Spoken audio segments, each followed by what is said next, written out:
Yes, sorry. I think we I think we should crack on because we might. Yeah, we want to get tracking. We want to kind of start, and it's going to be a long meeting. And yeah, there won't be. While I get the live, while we go live, just hold on, please. Okay, thanks. Thanks so much, Kevin. Just to say, Mark, I just texted the other Mark, and I haven't just heard a response back. Yeah, I tried phoning him. I don't know what's happened. So he's it's kind of difficult to get hold of him. Okay, so if everyone goes on mute for now, thank you very much, and we'll kick off in a second. Peter, if you can close your screen, it's closing the. Yeah, we all have. Thank you. We are live, Chair. We can start. Good morning, everybody. Welcome to the Pension Fund Panel meeting. This is being broadcast live on the Council's YouTube channel, and the recording will be made available shortly after the meeting. The agenda and the late material are available to view on the Council's website by following the links to Your Council, Democracy and Elections, and Decision Making and Committees. So in the it's a bit of housekeeping. In the event that any member loses connection during the meeting, we will pause to allow them to rejoin as soon as possible. For everyone in the meeting, just to help to reduce feedback, can I ask you all to keep your remain on mute unless you're speaking, obviously, and if you turn off any mobile phones or put them on silent. Just to avoid any background noise when you are unmuted. After the committee has heard each report, I'll ask if members have any questions or comments on the submission. To members, can I ask you to indicate that if you do want to speak, that you use the chat function to avoid people talking over each other. Please don't use the chat function to ask questions of officers or councillors. It's just an opportunity to make us aware that you want to speak. And please remember that all the meeting participants on the video call will be able to see what has been entered into the chat. So just be aware of that. I will now introduce the participants in the meeting. So when I call out your name, can you just make sure that we're all connected and audible? If you just kind of acknowledge that you'll just say good morning or something like that when I call your name. Councillor Dennis Goodship. Good morning. Councillor Roy Aurora. Good morning, Chair.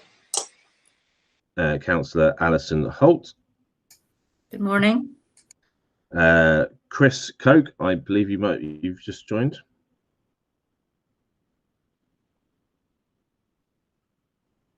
Chris, are you there?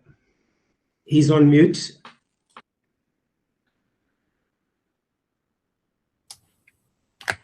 Hello. Okay, oh yes, Chris. There we go. We can hear you. Excellent. Thank you.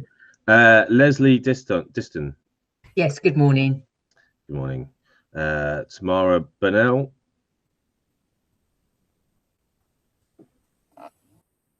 Yeah. Yes. Sorry, I was on mute. Right, Tamara. Rachel Howard. Good morning. Paul Godfrey.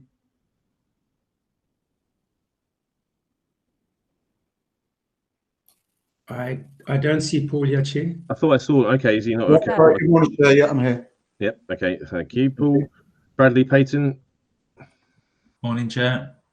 Morning. Daniel Carpenter. Yes. Good morning, Chair. Good morning. And we have Kevin from Democratic Services. All right. Thank you very much, Kevin. Are there any apologies? I've received no apologies. Thank you. I mean, at the moment, I think we are waiting for Councillor Mark Durrant, who is just the benefit of the panel, a new member to the new council member for the panel. He's replacing Councillor Jason Haar. Well, hopefully he'll be with us shortly. Any declarations of interest from the members of the panel? If you have a declaration, please speak now or type it into the chat function. I'll give you a couple of moments to do that, and I'll take that as a no. The minutes from the last meeting that was held on the 1st of July, they've been circulated. Are there any objections to approving those minutes as correct? Any objections? Otherwise, I will sign those No, okay, I will sign those minutes at a convenient moment when, yes, when I receive them. So the first item on the agenda, actuarial valuation issues. So we have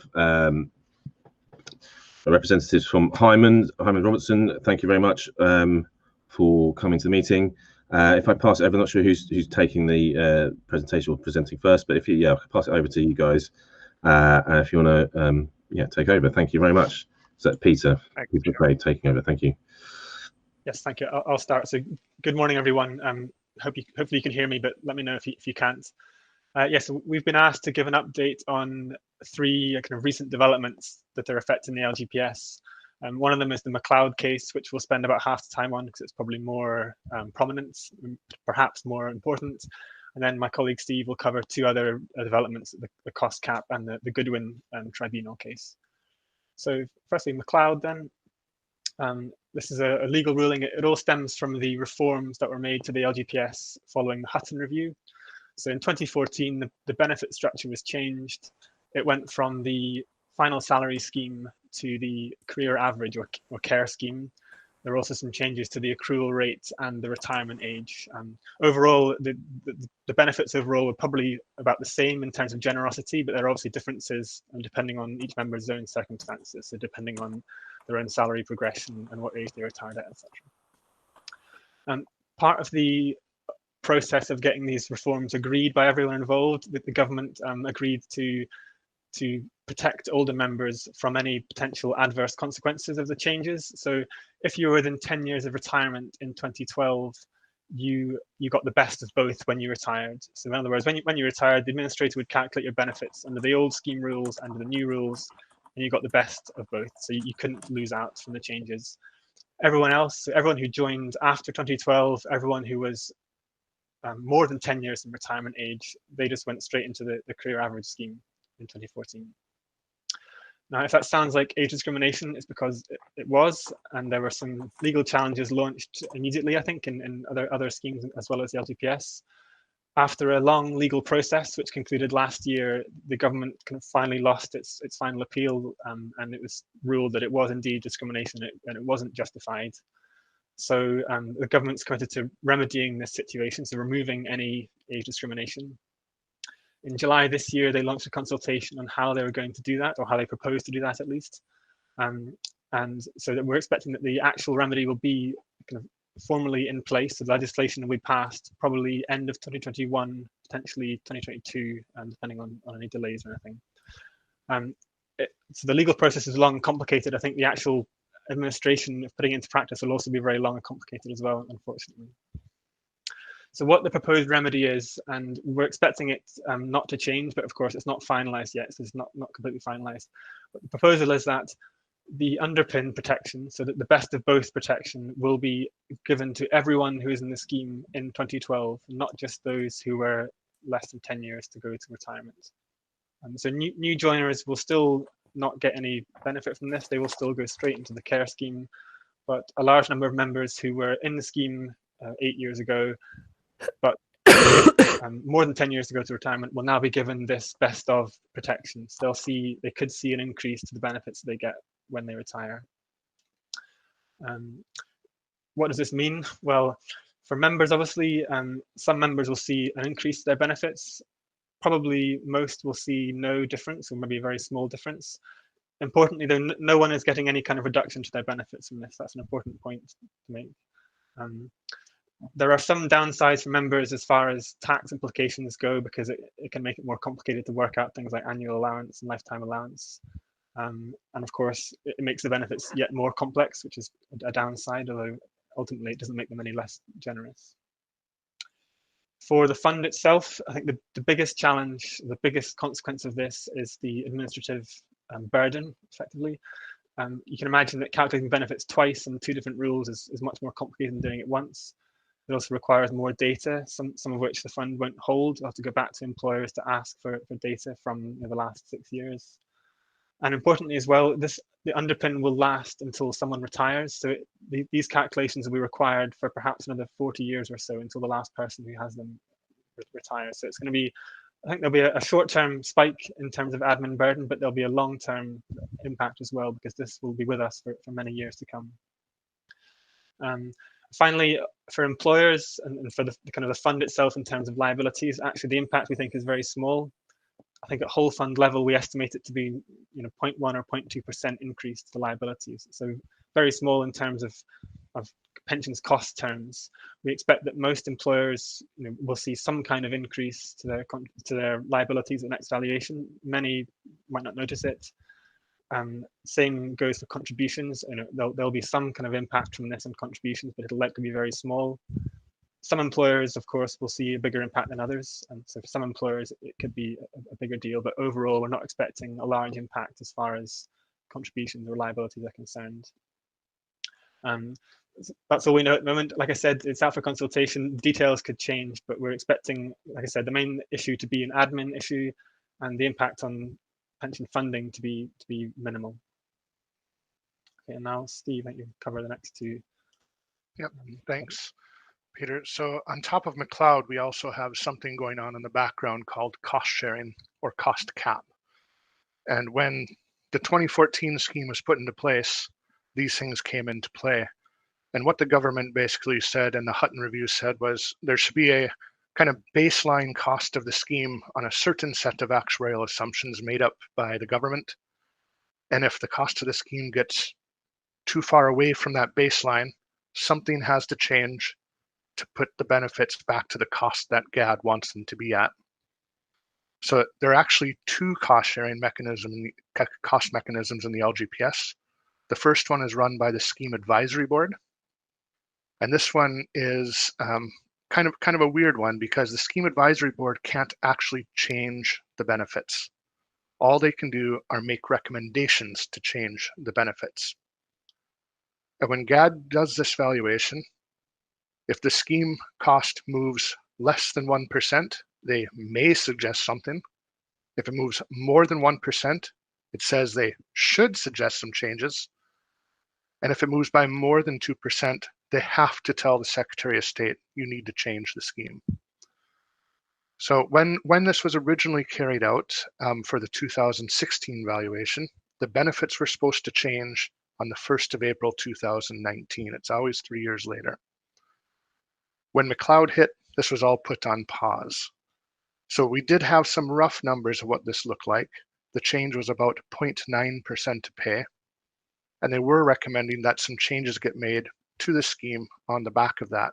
So it came to the may suggest period, but they did go ahead and tell the Secretary of State they should make some changes. The next cost sharing mechanism is the Treasury cost sharing mechanism. Peter, can you move on one slide, please? It works very much the same way. Treasuries say the cost of public sector pension schemes should be at some baseline. Now for the LGPS, this is 19.5% to pay. If that moves plus or minus 2%, the scheme has to be changed to bring it back to that baseline of 19.5%.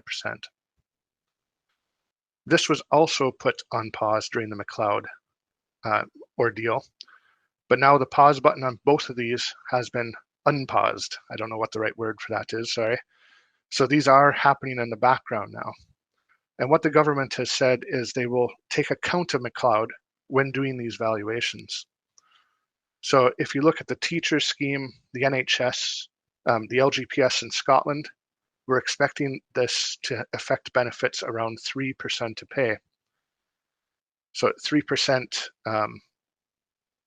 cost to employers is basically what's going to happen in those schemes. In the LGPS in England, because of this Scheme Advisory Board layer, we think that the change will be much smaller and possibly could be zero. So we just have to wait and see on this one. But at a time when the admin is already dealing with McLeod, they may have to deal with backdating these changes to the 1st of April 2019. Which leads us to the Goodwin Tribunal. This is brand new. This was just ruled on the 30th of June, and this was another form of discrimination within the LGPS and other public sector schemes. And this one's a bit more complicated. So if a man married a woman and the man dies, The woman's pension, the dependent's pension, was based on all service from 1978 up to the point the member retired. If a woman was married to a man, the service used to calculate that dependent's pension was actually service from 1988 to the point they retired. So this was found to be unfair at one time in history, and women were given the chance to buy back that service that they were missing out on between 1978 and 1988 to calculate that member's dependent's pension. In 2005, the scheme was changed to allow same-sex couples to be counted as a dependent. So what we've actually had happen since then is now we can have a female married to another female in the scheme. And when you calculate the pension for that female, you actually use service from 1978. So a man that's married to a woman is being treated different than a woman married to a woman. And that's been found to be discrimination on sexual orientation grounds. Peter, can you move on a slide? Basically, what's going to happen is the pension fund's going to have to go back to all female deaths after 2005 and double check to make sure the dependent's pension takes account of service from 1978 to 1988.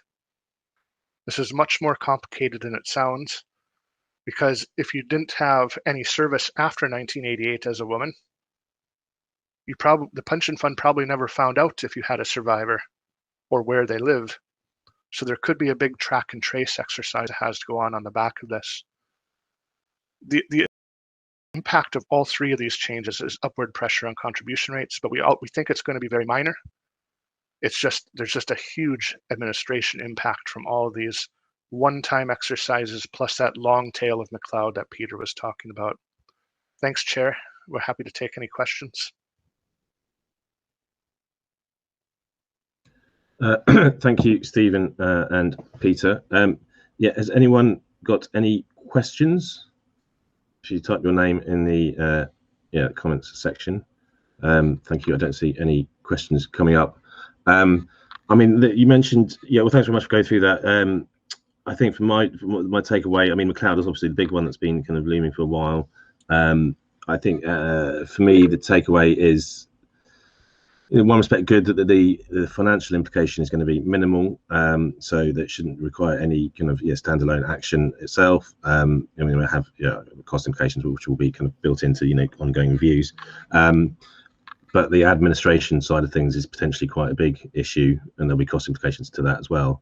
And we have got a section about admin shortly. So we can kind of build, we can talk about that in the next section as well. But I think that's something we need to be aware of and make sure we stay on top of. Well, we are prepared for. In terms of timescale, so good. So for Goodwin, when do we start? Well, for McLeod and Goodwin, I guess. But when are the deadlines for having everything in place? So having all the data we need in Goodwin, having tracks and traceable and all this kind of spouses. McLeod, we are expecting the legislation to be passed in 2021, probably late 2021. So you have about a year and a bit to do this project to get everything up and running by then. Mm-hmm. So right now, the stage that LGPS funds are at are basically project planning, how they're actually going to resource it and carry out the work. And part of that is working out what data you actually need to go and collect, if any. There are some funds who never stopped collecting that data, so you might be one of the lucky ones. Bradley might be able to tell us what that's at.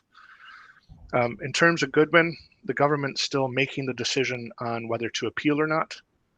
But from internal documents we've seen in Scotland, it looks like they're not going to appeal. So you are probably talking around the same time scale, around 2021, to change the legislation.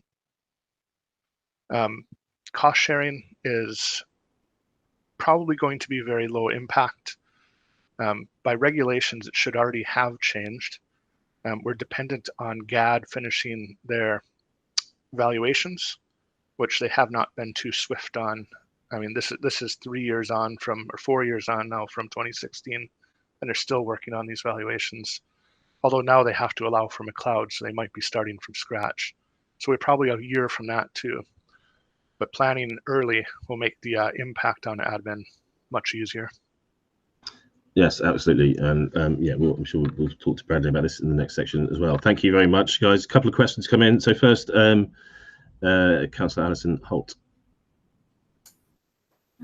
My question was really about how we're dealing with that at the moment from the sort of pensions admin side. You know, so have we started? Well, certainly as a council, but also the other employers will have to be starting to look at that. And probably I'll leave some of my comments about the pensions admin and employers contact to that section. But so I just want to sort of assurance that we need to start now in readiness. Certainly, I've just written down the late 2021 for the McLeod, but the other things as well. I think we probably just need to start doing it. Certainly going forward and then looking at the resource that we need for going backwards. And the second bit of, I'm not quite sure who I'm directing this to, but it's about how we liaising with government. Is that done through LGPS? Or Mark, I don't know through whether it's done through your pensions committee at local.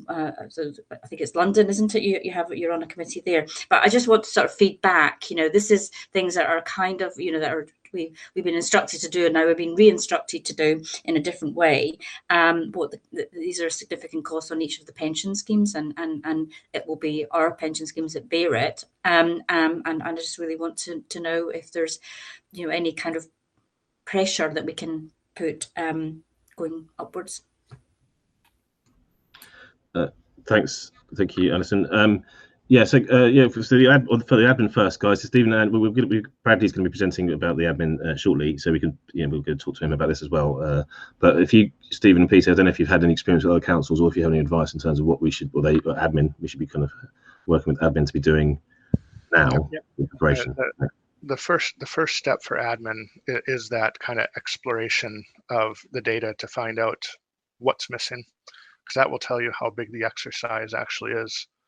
So we've worked with a few funds on doing these, and one London borough that I advise found only about 28 members they have to go and get data for, where one of the big county councils basically didn't keep any of this data. So it's a massive exercise for them. So it will be very local. In terms of liaising with government, so the consultation there's a formal consultation out on McLeod just now that both funds are welcome to respond to.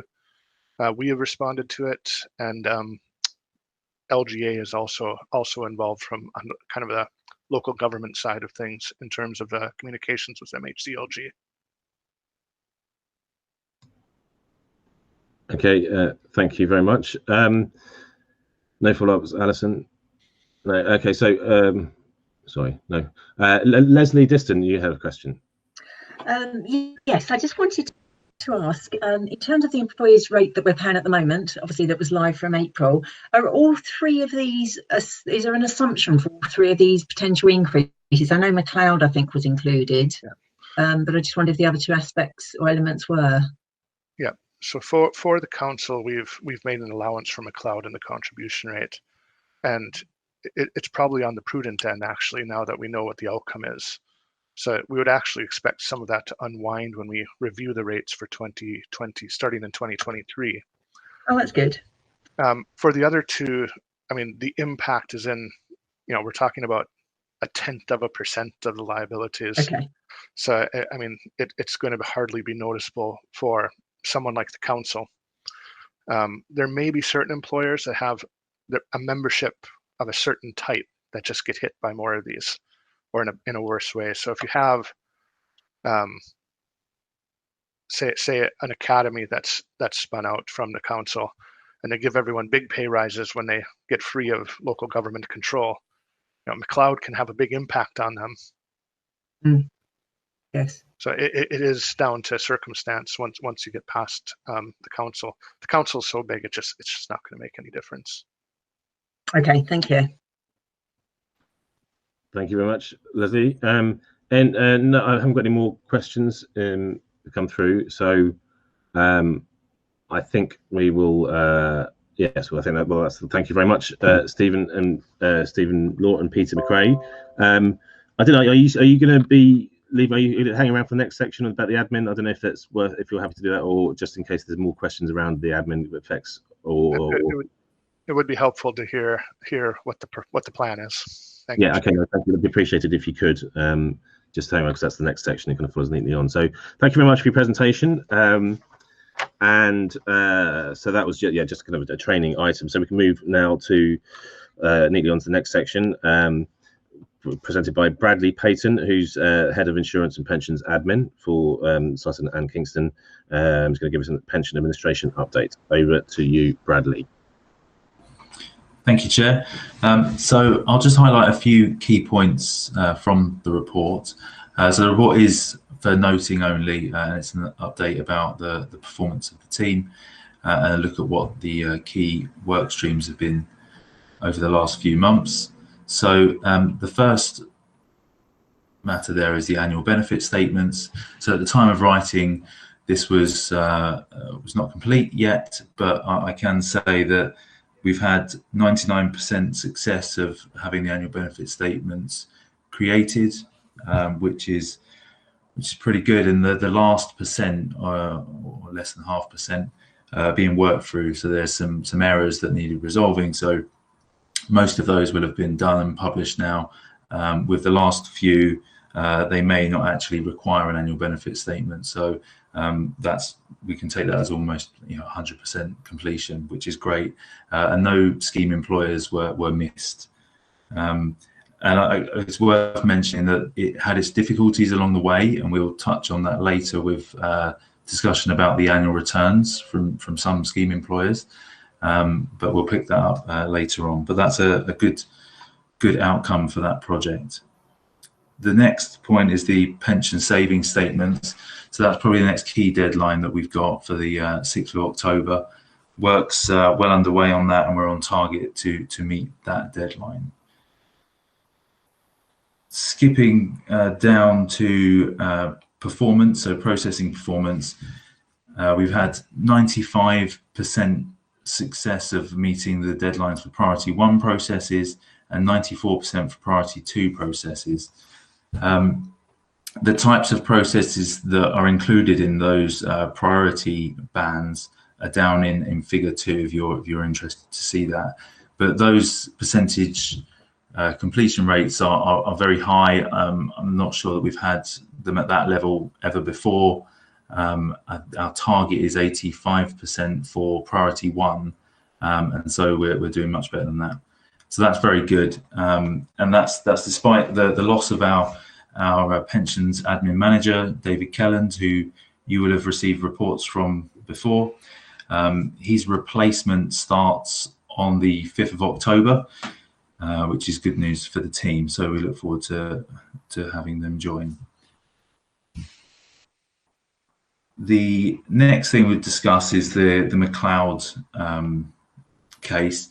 So thanks to Peter and Stephen for mentioning that already, and highlighting the resource implications that's going to have.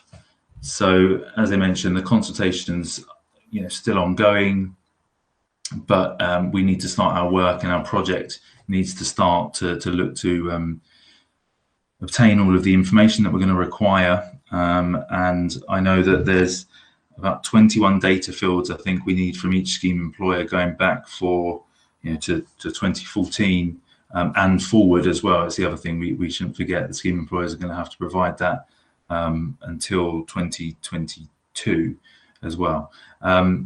So we are going to need to send out that request to scheme employers to provide that information. The Scheme Advisory Board are recommending that we give scheme employers until the 31st of March 2021, I believe, to provide that information. And so if we go along with that, then we're going to need to get this request out soon to allow them time to obtain that information and return that to us. Once we then get that back, we're going to have to do a process of uploading that onto our pensions administration software. So looking to our provider to have bulk upload functions, and hopefully some data quality checking as well built into that.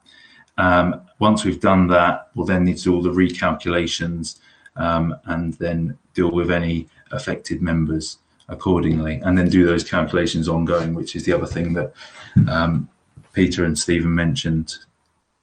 So we have not started the project. We haven't put together a project team just yet. We're waiting for David's replacement to start, and then we will be starting that project, and we'll be in a better place to kind of say what the next steps exactly are. But that's roughly what we'll be doing, is speaking to the scheme employers and letting them know what the burden is on them as well, so that they've got ample time to produce that information. Happy to take any questions. Thank you very much, Bradley. Any questions, comments, please enter your name in the chat function. And Stephen and Peter, I don't know if you feel free to kind of ask any questions or make any comments as well. Obviously, there's an overlap from what you've just been talking about. Councillor Holt, you have a question or comment? Well, I suppose so there's a question and comment. I mean, the comment from me is that it's always good to see these reports, and particularly where it looks like you're coming forward with a plan and that looking for ways to improve things. So for me, reading that you're in contact with the scheme employers and looking at ways you can better communicate and get the information that you need on a timely basis, then that's a positive.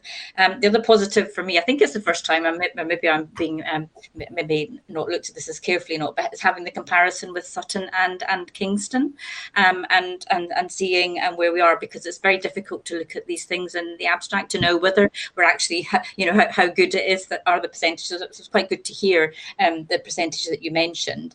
The only thing that probably jumped out at me was the priority 3 in Kingston was lower at 69%. So I don't know what the reasons for that are.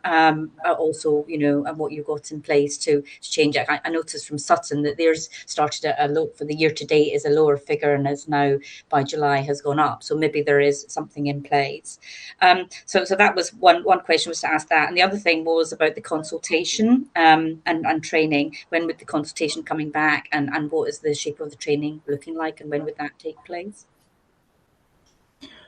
Okay, so in terms of your question about the priority 3, all of the work is, we use a drip tray system at the moment. So that was something that was introduced, and so everything gets dripped out to officers to deal with based on their priority and the deadlines for those processes. So there's not a difference about it's a Sutton case, it's a Kingston case.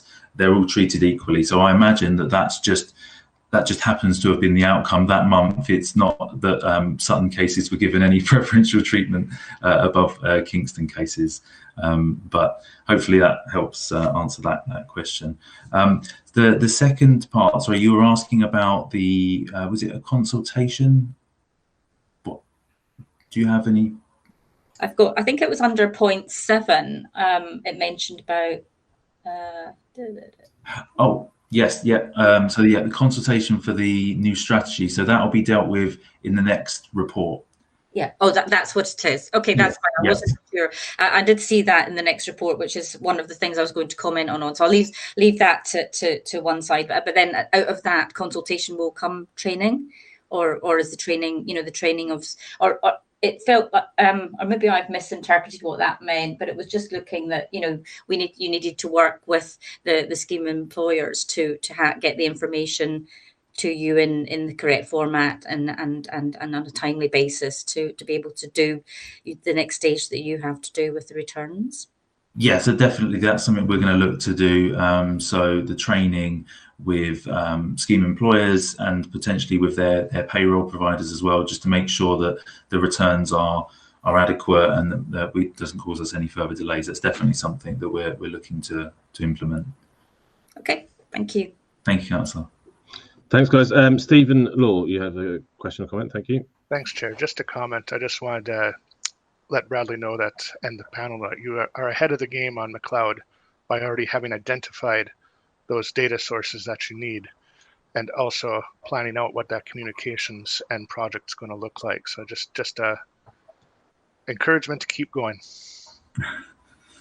Thanks good for to your hear. Yeah, well done, Bradley and team. So in terms of this, so you mentioned the exploration of data, Stephen. Is that basically what you're looking to do when you're writing to the employers to find out what data is available? Is that correct? It's looking at your own data and finding out what's those 21 fields that Bradley's talking about and whether or not you have them or not already.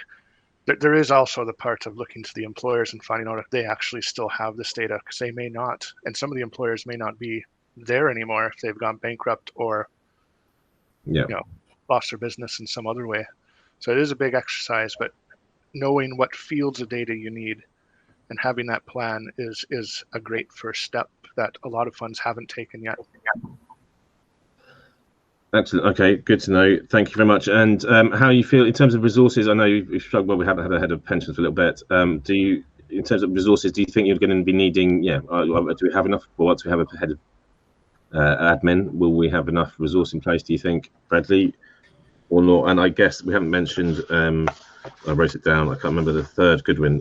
There's potentially going to be. We're going to need, tracking and tracing. I imagine we're going to need to employ other teams. Is that something you've looked at yet? So resourcing for the projects we haven't looked at. So that'll be one of the first things that I do with David's replacement is look at the team. Because they're one-off projects, we're going to think about how we do resource them. Do we want to recruit extra team members? Are they going to be temporary team members, or are we going to look to external providers to support us? So it probably will be some combination of the two. But we'll know more once I've had that initial discussion with David's replacement. Okay, thank you. Any other comments or questions? I don't think. When does I just double check the comment section? I think no, we don't. Okay, thanks very much, Bradley, and it's will keep staying with you. So that was just to note that section, and just stick with you, Bradley. An update on the pension admin strategy review. Okay, thank you, Chair. So the second report there, so the first thing to mention is that the recommendation is currently written to note the revised strategy, but I believe that, Kevin, you may want to speak to this, but we've looked at the consultation, sorry, not the consultation, the constitution, and I think it's unclear whether or not the panel should approve or not, and so to err on the side of caution, we think that the panel should actually approve the strategy rather than just note it. Yes, Kevin, do you want to, I don't know if you want to come in there on that, Kevin. I believe that it's a decision that must be made by the committee, because I'm not sure that officers can make decisions on strategies. So I recommended that we changed it to a resolution to that rather than note to approve the new strategy. Okay, thank you, Kevin. I think Alison, you might have a comment on this point. Do you? Sorry, if we are, I think you may well be right, whether it's noting or on that point. But for me, as a result of that, one of my questions, and again, it might be my fault for not having looked at this, but I couldn't see the Appendix A that you were referring to. I don't know whether that document is attached, and so I don't know if I'd want to agree something when I haven't actually seen the document. I mean, I've read the paper, but it's the Appendix A that it mentions. Or maybe I'm missing something here. So yeah, Kevin, do you know? Are you able to shed any light on that? And where is it referring to the Appendix A? Sorry, Alison. Chair, I've just been through the documents very quickly, and I can't see that the strategy was one of the appendices to the report. Kevin may be able to confirm. You'll have to give me a minute while I go back onto my source documentation to see if I had that, and yeah, give me a minute and I'll be back to you. Thank you. So that's something. Well, thanks for raising that, Alison. And yeah, I can't see it on mine either. So that's something we need to check. I don't think we can potentially approve it if we haven't got it. I don't know if you still want to kind of go through the strategy. If you give us an update on if you could carry on, Bradley, and give us an update of what you've been doing, and also the purpose of the pension admin strategy. I know it happens every 3 years. Yes. And then Kevin, when you can, if you come back to us, please. Thank you. Sure, Chair. So the strategy requires review. It was put in place 3 years ago, and the strategy itself says that it will be reviewed every 3 years. So that's this review here. So we've taken this opportunity to completely refresh the strategy. We use the existing one to base this new strategy on, but we've improved it to make it clear about the roles and responsibilities of the parties, and to also to firm up the performance standards that are expected of the admin team and also the scheme employers and other members of the scheme. So we feel that the new revised version does that. And the other aspect is we've added now the statutory communication statement into this document. So that's a new addition. And the final part is about recoverable costs. So we mentioned earlier about the annual returns from scheme employers. And that's one example of the areas where we are asking to clarify what can be recovered from scheme employers that do not return an annual return in time or return something that is not usable. And so the strategy sets out in which situations scheme employers would be liable for additional costs. Actually, if you hold on 1 second, Billy, I think Councillor Aurora has dropped out, I presume inadvertently. So just give us a moment. Hopefully, here we go. He's back. Sorry. So, yes. yeah, no, don't worry. Thanks. So yeah, sorry, Bradley, carry on. Sure. So so with the annual returns, just to give an example, one annual return or lots of annual returns we found have had starters and leavers that we've not been notified about throughout the year. And so what often happens is we'll have a return and we will then have to go back and process a number of starters and leavers within that annual return, which obviously increases the workload, and specifically at that time of the year where we're busy producing the annual benefit statements, etc. So scheme employers must make sure that they're doing these things throughout the year so that we can administrate effectively. And I guess the other point is that if we don't recover these costs from those scheme employers particularly, then the scheme employers that are doing what they are supposed to do are effectively paying, I guess, for those that don't. And so that's the reason why having those types of recoverable costs included is prudent.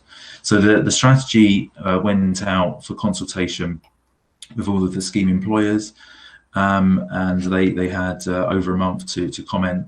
There was no responses to the consultation, unfortunately.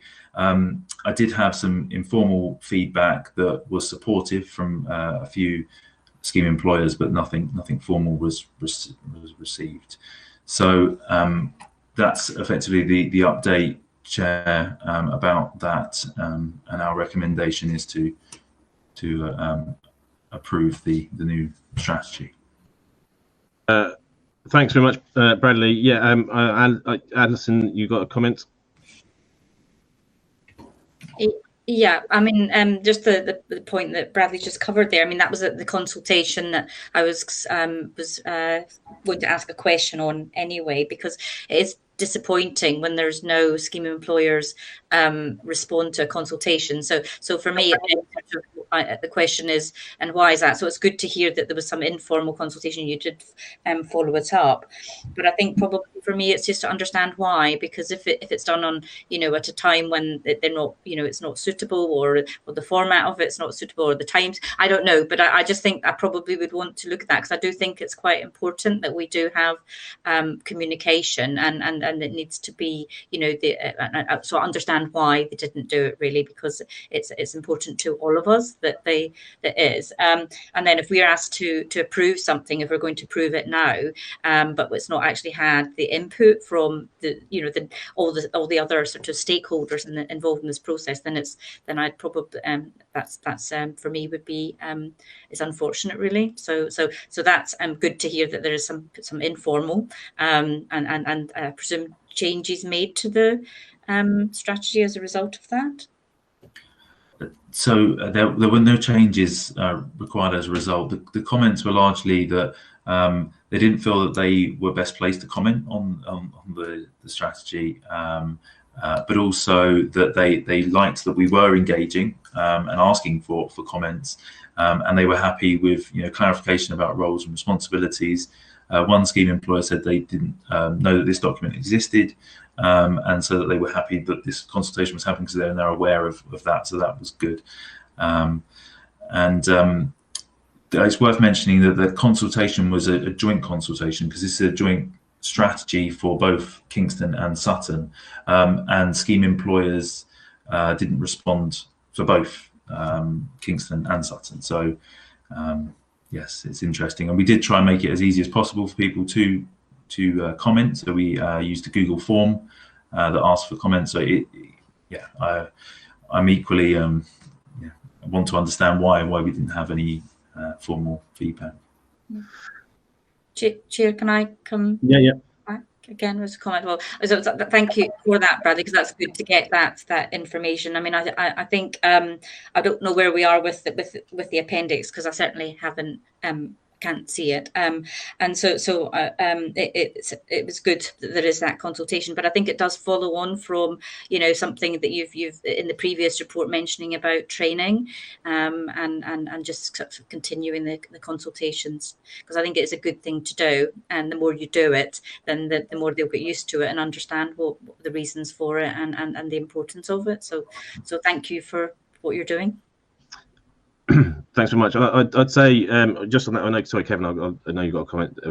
I'll let you in a second. Sorry, thanks, Kevin. But just from this point, just to say, in terms of lack of feedback, I mean that's disappointing in a way. But generally, if people have a problem with something, they're much more inclined to give feedback, and if they are happy with something, then they're less inclined to make a comment. So that might be part of the reason why. Hopefully, you have the lack of feedback. And as you said, Bradley, I think it seems like this is something that people weren't aware that there was this kind of framework in place, and would hopefully appreciate the fact that this has been updated and made kind of more prominent, just to help all parties. Thank you. Kevin, over to you. Thanks. Chair, I don't see Annex A in my supporting documents. I will come back to you at a later stage, but at this stage, I have to say I don't have it. Yeah, I don't think so. Apologies for that. I didn't pick that up either. I have seen in a pre-meet we did go through this document, so I didn't realise it wasn't attached. I think that probably means I don't think we'll be in a position to approve this right now. I don't know if this is something that myself maybe and Alison as vice chair could approve at a later date in between meetings, or if we have to bring it back. But I know it's just maybe more of a technical point, but I don't think we could really approve this without seeing the appendix. Kevin, do you have any comments on that? Yeah, I believe it would be incorrect to vote on this, or even pass it on to yourself and Councillor Holt but let's put it to the next meeting. Okay, all right. Yes, we will do that. Sorry, and I just noticed Stephen and Peter, thanks very much for hanging on. I don't know if you're this doesn't really relate to we've kind of moved on from what you were talking about, so maybe I might have kept you on a bit longer than necessary, but that's not necessarily a bad thing. But yeah, you're more than welcome to leave. Sorry.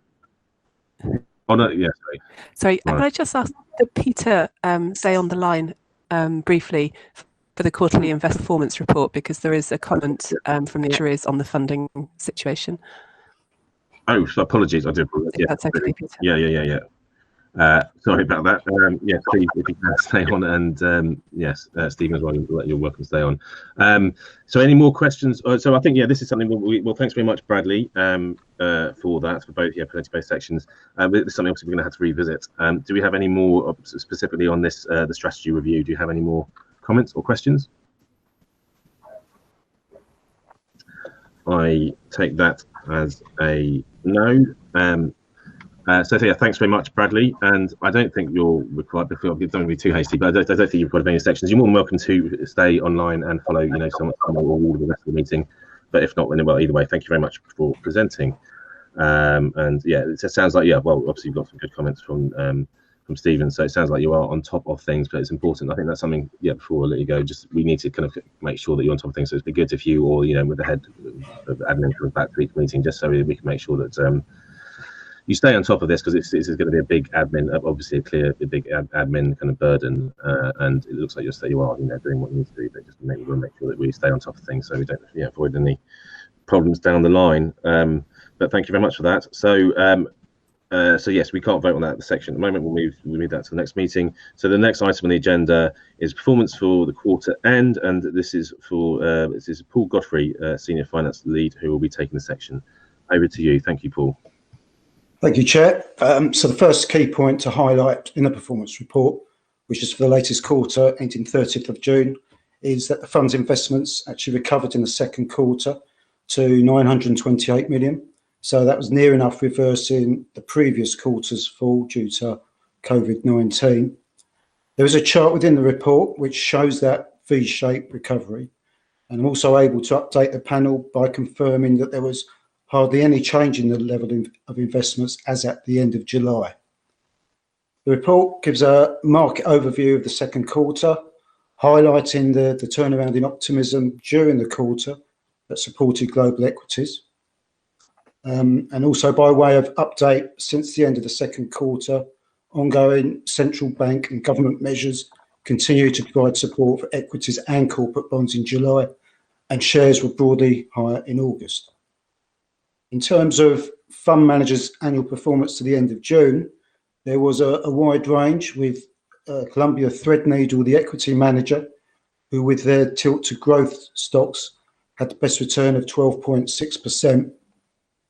Compare that to the worst return by Schroders, the equity manager, with the out of favour value tilt of minus 5.5%. This report does draw special attention to Schroders' underperformance, which was due to their lack of exposure to non-value stocks such as Apple, Amazon, Microsoft and Facebook. The report shows that the 7 funds in place for over 3 years all recorded positive returns over that period, ranging from Columbia Threadneedle's 13.5% to Schroders' 1.2%. Columbia Threadneedle were the only fund to exceed both their benchmark and outperformance targets over the 3 years. As Tamar mentioned there, that the report does highlight and refers to a funding update as at the end of June by Hyman's, which shows that the funding level partially recovered to 88% at the end of June, compared to 84% at the end of March 2020. But the funding level therefore remains lower than at the March 2019 valuation, when it was 95%. Finally, there's also an update in the report from the London Civ on the multi-asset credit fund invested in CQS. CQS have been suffering poor performance across all its main funds, which includes the multi-asset credit fund. So the panel was asked to note the performance report. Happy for comments and any questions. Thank you very much, Paul. Any comments, questions? If you can put your name in the chat function. Councillor Holt. Thank you. Yes, it's probably it's a comment, I think. I mean, obviously the results are what you know are good, that it has bounced back again, and some being winners and some are losers, as you've indicated, with the Schroders. But for me, it's to say thank you for the last time I did mention about, you know, the key thing for me was the liabilities and having an update on that position. So having that incorporated this time is good to see. It's obviously not gone up to as much as when the actuarial valuation took place, but it certainly has gone back up. And I just think it's really important to not just focus on the assets, but to focus on the liabilities as well. So that was really good to have that incorporated into the report. So thank you for taking that forward. Thanks, Alison. And by the way, did you mean the sorry, 1 second, sorry, Tamara. Did you mean the funding ratio? Sorry, for me, yeah. Well, yeah. The bit that at the I was going to see what section it is. The actuaries of the overall. Yeah. So you mean is that what you're? Yes. Yeah. So at the actuarial valuation, it was. I'm going back to see what it was, but it was quite high. I can't now find it. It's paragraph 31. And that's it. I've now found it. Now I'm sort of flicking up and down my thing. It was at the time of the actuarial valuation was 95, and now it's 88. So it's good to know that it's gone back up. But the concern for me was that it had gone down significantly as a result of what was happening. So it's good to have that there. So that I'm just wanted to really, it's just a comment really, that it's good that we have that, because I think it's important to keep in our line of sight. Yes, thank you. Clara, sorry, you were coming in. Sorry. Could I just ask Peter to comment briefly on the reasons why the valuation doesn't, if markets recover to exactly where they were a year ago, why the funding position doesn't sort of automatically lower? Just to explain for the panel's benefit why we don't go back to the 95% funded level at that point. Of course. Thank you very much. So just I've got a couple of I know there's a couple of questions waiting. We'll come to you in a due course. I think Daniel, I think you've just put your name in. I don't know if you have a comment relating to this in particular. If so, if you just make a note in the comment section, I'll come to you after Peter's spoken. Thanks. Sorry, Peter. Yes, so it's the reason that you were saying, Councillor Holt, that the liabilities matter as well as the assets. So even if the asset values recover to in fact more than what they were last March, the value of the liabilities changes as well. So it changes because people accrue new benefits and benefits are paid out, but it also changes because it depends on the outlook for the future, and particularly the economic outlook. And broadly speaking, the outlook is worse now than it was, perhaps for obvious reasons. So we're assuming slightly lower investment returns than we did last year, and that means that the value of the liabilities is higher. So even if the assets have gone up slightly, the liabilities have gone up by more, and that's why the funding level is lower.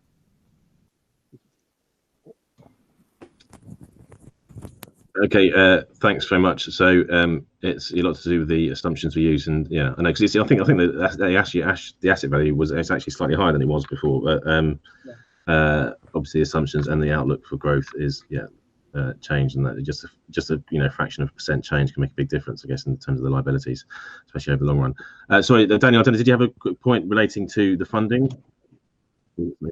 Yes, I was going to add to that. So to support Peter's comment there about the return outlook, a lower return outlook going forward across all asset classes.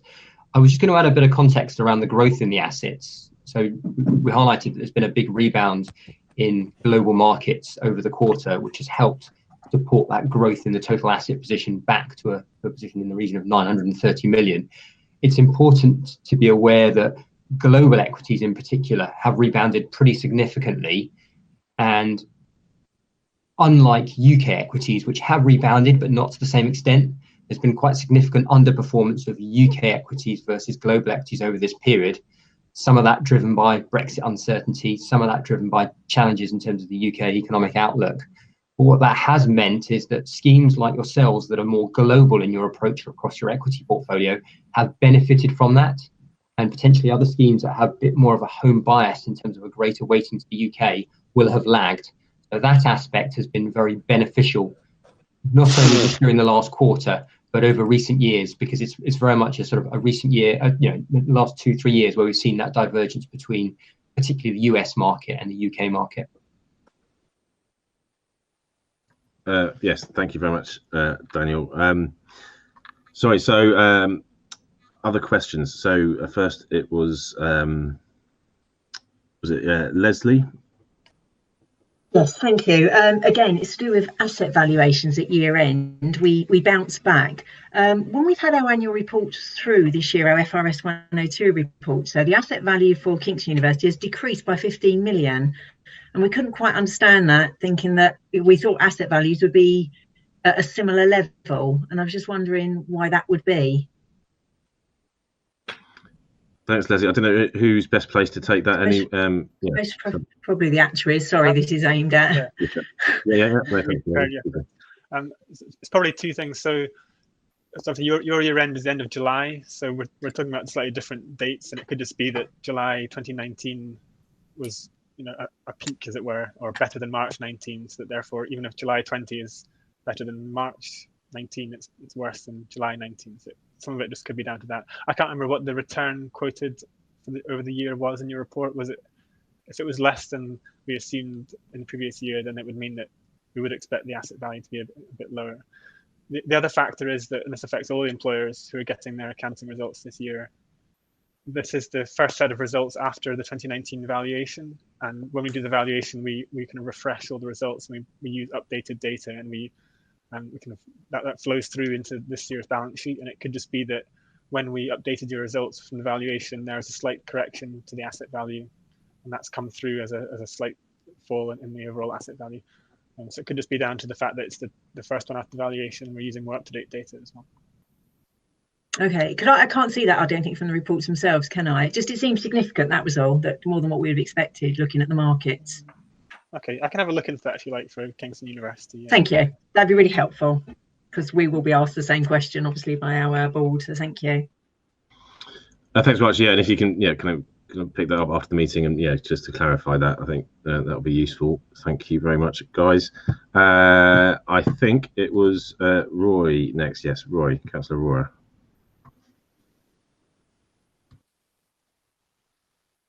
Thank you, Chair.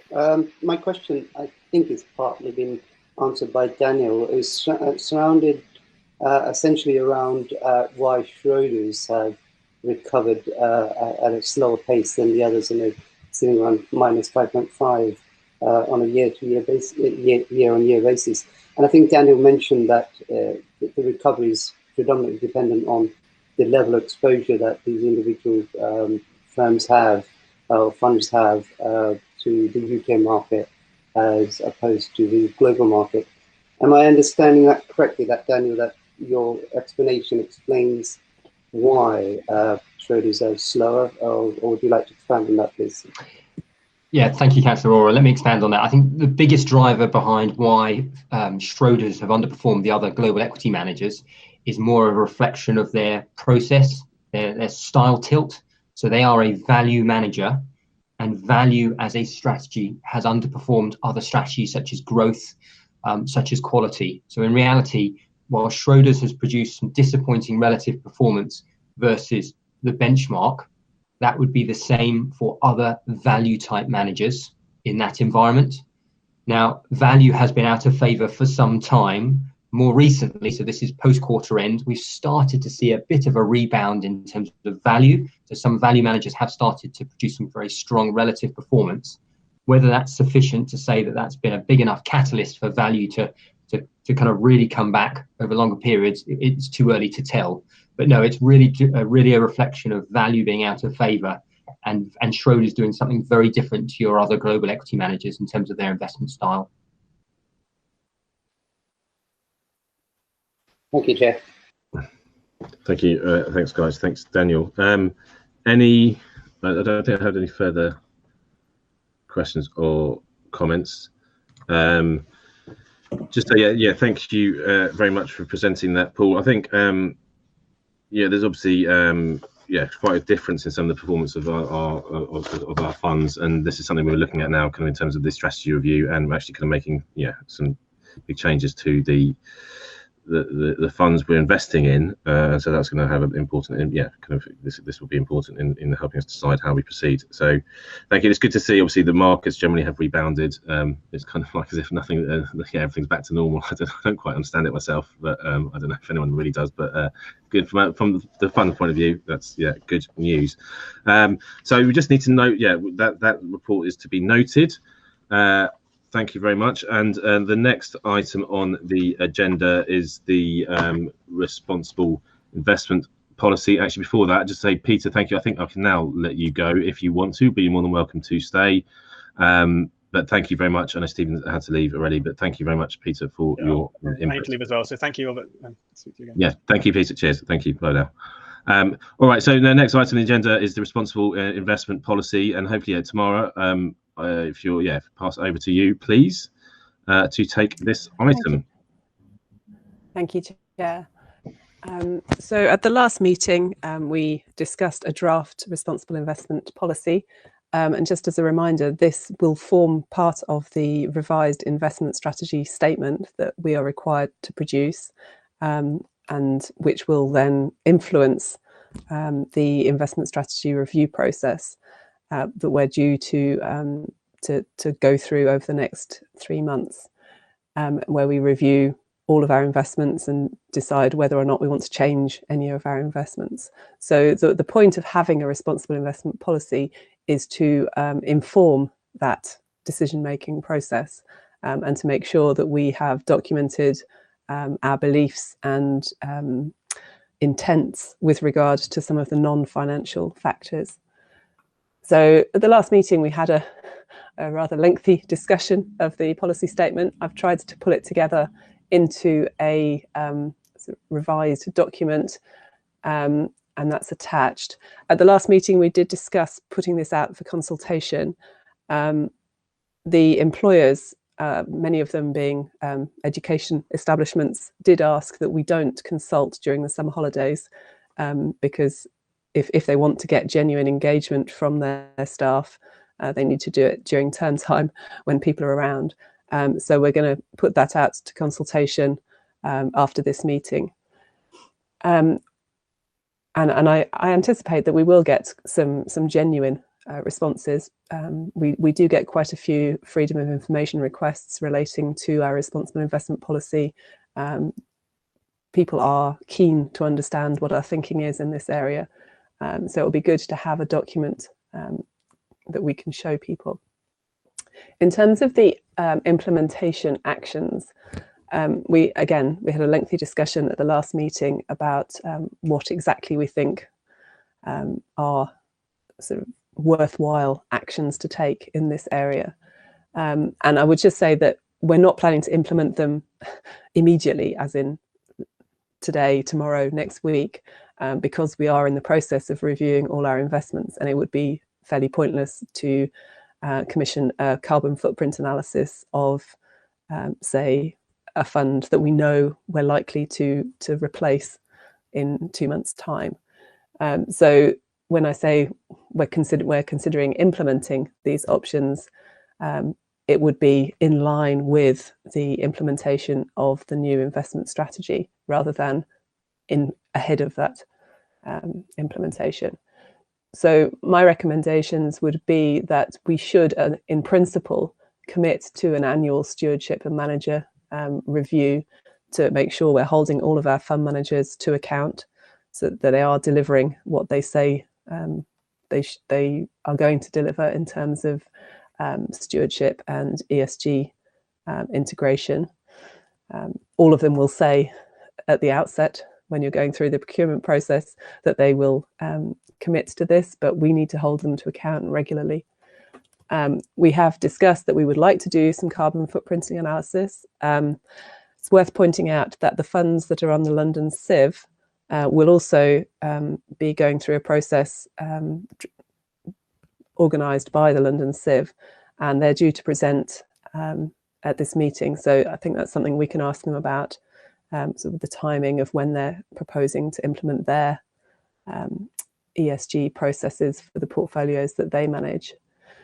I think it would be worth considering a climate change training session with a specialist provider, so someone who's external to the fund's processes, to a sort of fresh pair of eyes to look at how we can address climate change issues within the portfolio. But I think that is probably for maybe a year's time. And I think it's fairly non-contentious that we should review our responsible investment policy regularly, keep it under regular review, but commit to at least an annual review, reconsideration of that policy as it's appropriate. And just one final point, I would note that the policy document tries not to commit us to doing something across the entire portfolio or always doing something at a particular time, because we need to keep a degree of flexibility. For example, it wouldn't make sense to try and commission a piece of work on a portfolio where we know we just cannot do that. say we're investing in a renewable infrastructure fund, a kind of listed equity style carbon footprint analysis probably wouldn't add very much, whereas you might want to do some more detailed analysis of the weather patterns that have been used to build the underlying models driving the renewable energy projects. So it needs to be horses for courses. The measures need to be appropriate, both in timing and in content. I'm happy to take any questions on this. I hope you are happy with the policy as it stands. I would just note that the chair requested we include an additional SDG core core goal relating to reducing inequalities, which was something that we had discussed at the original workshop, but hadn't made it into the first draft of the policy statement. So that has now been added back in. That's the only real material change to the policy document. Thank you very much. Tamara, do we have any comments or questions about the policy and the framework for moving this forward? I haven't got anything as yet. Yeah, thanks very much, Tamara. Thanks very much, all involved in pulling this together. So I think, yeah, from last meeting, this is just kind of tidying up since the last meeting we had. It's also giving us a bit of flexibility in moving forward. So we're kind of agreeing, the main point today is about agreeing our principles, our goals, and the kind of what our priorities are in terms of responsible investment. I think that's been laid out clearly. As Tamara said, we included an extra SDG around inequalities. I think that's important, and it's kind of, yeah, it's obviously, it's something that's, you know, more and more to the fore given COVID and other issues that have arisen recently. I think it ties in with economic growth, so they can be seen as two kind of similar goals. I think it's useful to have that explicitly mentioned in the responsible investment strategy, and then it's about how we monitor this, as Tamara mentioned again. Things are evolving, and particularly we're likely to be making a few changes in terms of where we're invested. So it doesn't make sense to do everything now and commit to exactly what we're doing and costs, etc. now, but to have a kind of a clear framework as to what we need, what our priorities are, and what we need to be doing. Primarily, I think it's going to be important to be working with the fund managers, and as Tamara mentioned again, to kind of make sure that they are doing what they said they were going to do in the first place. So engagement's going to be important, and then monitoring, so as I say, the carbon footprint. I think that's climate change is a big is one of our main issues of concern when it comes to a responsible investment strategy. So monitoring that, but yeah, we don't just commission an exercise now when it's going to change. Information already available via, say, the CIV. So we've got to make sure we do this effectively and, you know, cost effectively as well, and it's got to be relevant to the pension fund going forward. So a couple of names that have come up. I think it was Councillor Holt. Alison, over to you. Okay, thank you. A lot of, I just agree with a lot of what you've just said, Chair. So I think it's good that we've got to this stage, and we will just have to, go forward and see, the ambition is the key thing, and to get it off the ground and going. So I think it's good, and we'll obviously have to look at it when we come to we're going through our next one of the next points on our agenda is the investment strategy, and we'll obviously have to look at that as well as looking at what we currently hold. For me, I have probably a couple of questions, and it's about the consultation. I don't know when that will happen and the shape of that. So just as a confirmation from officers about that. And the second thing was about the policy on E14 onwards. Is that going to go on the website, certainly on RBK website, and what just a little bit more about where that will be published? Thank you. Thank you, Alison. Yeah, Tamara. In terms of the consultation, the plan is to put it out through the employer consultation process that Bradley mentioned, that we use for the pension administration strategy consultation. It's a they have a process that works, and they can ask questions. They can put a Google form there for employers to reply directly. We ask employers to cascade it to their members, which is why it's very important that we get the timing right, so that it's at a point where their members are sort of receptive to this sort of information and likely to engage.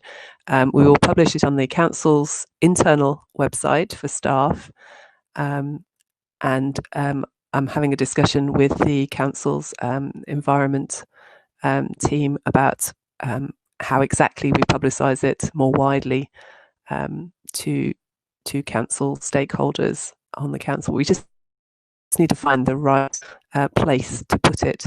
I would say that we get probably 3 or 4 requests a week from people asking, sort of, do you have a responsible investment policy?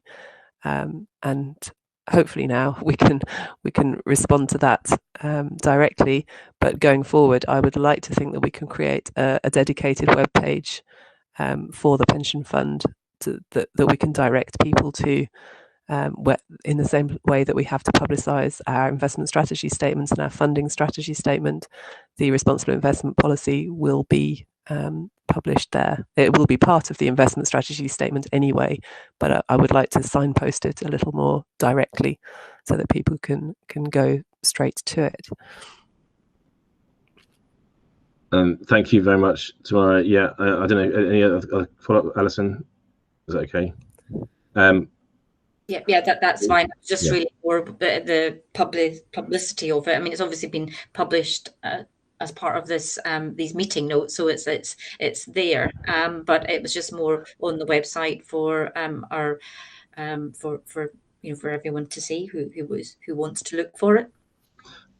Yes, and I think this is a good thing. I think this is something we should be, proud of and happy to publicise. As I say, there is a lot of interest and probably growing interest in our financial activities where we're investing, and I think this is a good start. I mean, in terms of the consultation, we will be getting feedback. Hopefully, I'd imagine it. Hopefully, will be pretty positive. I don't think we've gone extreme here. I think we've got a sensible investment policy in place, a responsible investment policy in place, which we will adapt. We will be working. This is something that we just started, and it's something that will evolve over time. And any feedback, if we get any consistent feedback, we can look to kind of adapt or incorporate that accordingly if we think that's sensible.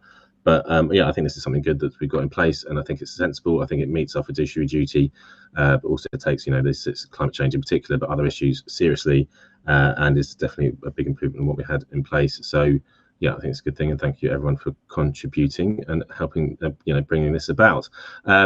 Daniel, you had a comment or question. Yes, thank you, Chair. It was just a couple of comments on this, more around some of the implementation steps to support this policy that you've put in place. Firstly, just wanted to echo both the officers and the Chair's comment there around the importance around reviewing the manager activity piece. In particular, that focus around what the managers are doing with regards to voting, engagement and stewardship. I think that's a really important piece, particularly in terms of aligning that with the specific SDGs that you've prioritised as well. So I think that's a really important piece. And then secondly, in terms of this policy, again, just echoing comments made earlier, that this is an excellent starting point, but it can very much evolve, and there'll be other parts to this policy that will potentially change, other areas of focus as well over time. Hence why it's always important, at least on a sort of annual basis, to revisit that to see if any of these aspects do require change or a different view around the areas of focus. But I would say, yeah, an excellent starting point in terms of where you are currently. Yeah, thanks for that. Support, Daniel, and yeah, that's a very good point. Having the the SDGs and having all this, saying all the right things in the policy is one thing, but actually making sure that happens. We need to be benchmarking kind of the progress and looking at what managers are doing against our stated SDGs. Absolutely, because otherwise, it ends up could be rather meaningless. So that's very important. So thanks for highlighting that, and yeah, that's something we'll ensure that we do. We can continue to monitor this and continue to make sure that it is effective and a useful strategy. So I don't think we had any more questions or comments. So that's that was relatively quick and fairly straightforward, I think. So I mean, what we need to do I don't know if there are any more questions or comments. Well, sorry, quickly enter your name in the comments box, but I'm just going to bring back the item on the screen. We need to agree on the item. So if I take you to sorry, so I've got the page. Was it the start of the agenda item? So I'm just trying to find it on the agenda. We need to agree to the points that Tamara outlined. Yeah, there we go. So it's E1 of the agenda item. We need to resolve that we approve the responsible investment policy statement, which will form part of the investment strategy statement, and that's with the ongoing measures that will remain under consideration. And 2.3 about the annual stewardship and manager activity reviews. We just talked about how important that is. Coming up with a suitable carbon footprint analysis strategy, having a regular training, an initial training session around climate change, and then the ongoing responsible investment reviews. So that's the kind of the framework we're going to be working within to ensure that our statements and our views are implemented and remain in place. So I'd like the panel to approve that. Do we have? I presume that everyone's in favour. Do we have any comments or questions about that, or anyone disagree? Sorry, actually, so I don't think there are any comments, so no one's put the names in. So I'll ask everyone to approve that, and if anyone disagrees, please speak now. No one is. No comments have come up. So I believe that's unanimously approved. We have approved the responsible investment strategy as laid out in Appendix E. So good. Thank you very much. That's good news. Thanks very much, Tamara, for presenting, and for everyone involved in drafting the policy. So that will now be taken for consultation, but we now have an investment policy, responsible investment policy in place, which has been a big part of what we've been doing for the last few months. So that's good to have that, and I think it's a good policy, and I think we should be very happy to have it. The next item on the agenda. So sorry, Kevin. Could we have a short break while I contact the? Oh, sorry. Yeah, we are. Yeah, so that's a good point. So it's now 11:22. We actually seem to be doing quite well on time. Not that I want to speak too soon, but should we have a break till 11:30? Does that suit everyone? So everyone seems happy with that. Would that give you enough time, Kevin? Well, I mean, we'll come back at 11:30. Hopefully, we'll have a presentation from the London Civ. Is that okay, Kevin? Thank you, Councillor.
I think we're ready to go, Kevin. Hold on, I'll tell you when we're live. Yep, thank you.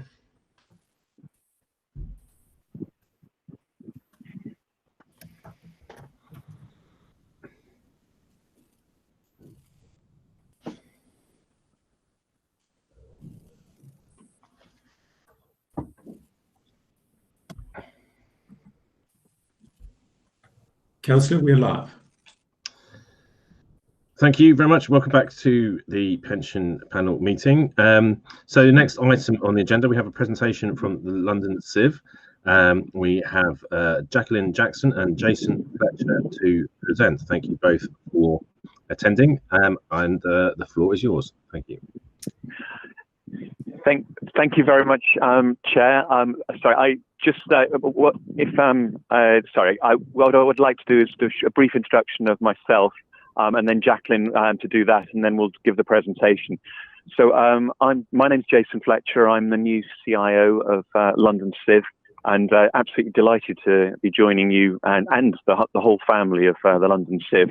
And thank you very much for having us to this meeting. I just wanted to say a few things, brief things about myself. I've got 30 years experience of working in investments. I've working in both the public and the private sector, and my most recent role was actually being the LGPS Central CIO, and doing very similar work as is being done down here. And just a little bit on my background, that I've spent a lot of my time building investment teams, actually managing active portfolios, and also building responsible investment into investment processes, and the investment life cycle. So if I could, obviously, Jacqueline, could I get Jacqueline to just briefly introduce herself, and then I will start the presentation. Yes, sure. Just checking everyone can hear me okay. Yeah, we can hear you and we can see the presentation. Thank you. Okay, perfect. My name's Jacqueline Jackson. I joined London CIV back in June, so also quite new. My original background, I came from S&P Global, which is a financial services provider, but was part of the Trucost team, which was an acquisition they made. And Trucost was very well known in the space for quantifying the true cost or the externalities associated with doing business, and thus starting to understand how to factor in responsible investment and environmental and social governance concerns into value at risk. And I took on that role for just under 8 years, and previous to that was responsible for brand communications and strategies. So a good background in responsible investment and ESG across different asset classes and types of financial institutions, but also governments as well, worldwide. And so have a good understanding, I hope, of what's happening in different places and where we can hopefully learn from best practice and implement that for our client funds as part of London CIV. Thank you very much, Jacqueline. If I could start with slide 4 in your pack. I really just wanted to talk a little bit about my first impressions and sort of the top priorities that that I'm moving forward with since starting 2 months ago. And just on this, we have got this sort of flow chart at the bottom, this design, select, manage and sell. And this is very much about how I see the London Civ working with you to actually develop the investment lifestyle, or sorry, not lifestyle, life cycle, and how that is how we develop going forward. So I wanted to start on staffing. Obviously, the staff resources, so Jacqueline and the rest of the team, are absolutely vital, and it's really important that we develop them so that they can provide all the investment services that you will all need. At this stage, I'm delighted with how well everyone's working from home, and as you can see, with us working from different parts of the country at the moment, and that's been working really well. But we do need to build the team and also develop the existing team. And with that in mind, we are actually Jacqueline and I will be interviewing people next week. One to be the head of private markets, and the other is to be the head of to be the responsible investment manager. But absolutely critical that we develop the team, because there is an awful lot of work to be done. The other thing is on resourcing. we have a number of services that help us do the design, selection, and manage that I talked about at the bottom. But we do need to have more, and I think it's really a case of making sure that we're more self-reliant. I think historically have relied very much on consultants and advisors, which can be quite expensive. And I think it's really something that we should be doing more of in-house, and that goes in line with developing the team. But we're really looking for services rather than consultants to help us in manager selection and manager management, and also risk management, which is very important. And then Jacqueline will talk later about the work we'll be doing on responsible investment, which will also require some more resourcing. And some of that's something that's mandatory for yourselves and the London Civ in developing. And all of this is to actually hit on one of the most important things, I think, to all partner funds, is actually getting those quarterly reports and the reporting in a manner that everyone wants to see it. So that is our top priority. And then moving forward slide, it's really it's actually, as far as I can see, it's building responsible investment that Jacqueline's going to talk about, risk management, and also cost transparency, which is something that I sit on the cost transparency initiative, which is something that's trying to build in true cost transparency. So finding out what investment really costs, not just what their fees are. And I think it's building all three of those factors in to each part of the schematic we've got at the end: the design, selection, manage. And Jacqueline will talk a bit about that, how we're going to do that in the case of responsible investment, but we will be looking to do that for cost transparency and also for risk management. So moving to the second slide, this was really initial impressions of how we engage with clients, and delighted to be joined by a recent recruit, Cameron McCullen, who has also joined to head up the client relations team. And in this pitch, we really have sort of a number of the issues that we see as being very important, and also some of the things that I think really are actually a lot better than where I've come from. But really, this chart is about transparency, making sure that we're communicating properly. And the most important thing, as I keep hearing from lots of clients, is we've got to do more listening. And it's really important that we do that. And please do call us up, because we will try to, it is something that was top of our agenda. But I want to talk about a couple of the really good things that have been going on. The seed investment groups. I don't know how much Kingston's been involved in the seed investment groups, but this is a really good development for getting us to all go back to that. How do we all work together to design, procure, and then manage these investments? And I think it's a really good way of, especially in the development phases. So I really would recommend people join those. I can't iterate that enough, because I think it's a really good thing that you do at the London Civ that's not done as well at other funds. I won't dwell on responsible investment, because Jacqueline will be talking about that, and I've already mentioned the cost transparency initiative. If Cameron was here, he would tell us lots about all the exciting things we're going to be doing in terms of the website and improving the client portal and improving how we interact with clients. But as he would say, it's really important that you do provide the feedback back to us and keep us updated. Obviously, the two people you got in front of you and also Cameron are new, so please do speak to us. It's really important. And from our side, I'm just going to use the analogy of something I heard recently about someone describing someone as being kept in the loop, which to me is actually quite a rude thing to say. I want to make sure that you're not kept in the loop. We are working together in partnership, and it's not just a case of keeping people informed and making sure they know what's going on, and that's really important to me. Moving on to the next chart, which is chart 7 in your pack. This really shows where Kingston has got investments with the London Borough, with Kingston. And thank you very much for those investments. And obviously, key to us is making sure that we manage those investments for you properly. So there's the 3 absolute return funds and the MAC fund. But also, we're also very eager to speak to you, and Jacqueline will be talking a little later about some of the new funds that we've got we're building up. Wanted to dwell just on a couple of things. Obviously, the MAC fund is something that has been a concern to investors, I think, of late. We have done some very in-depth reviews, and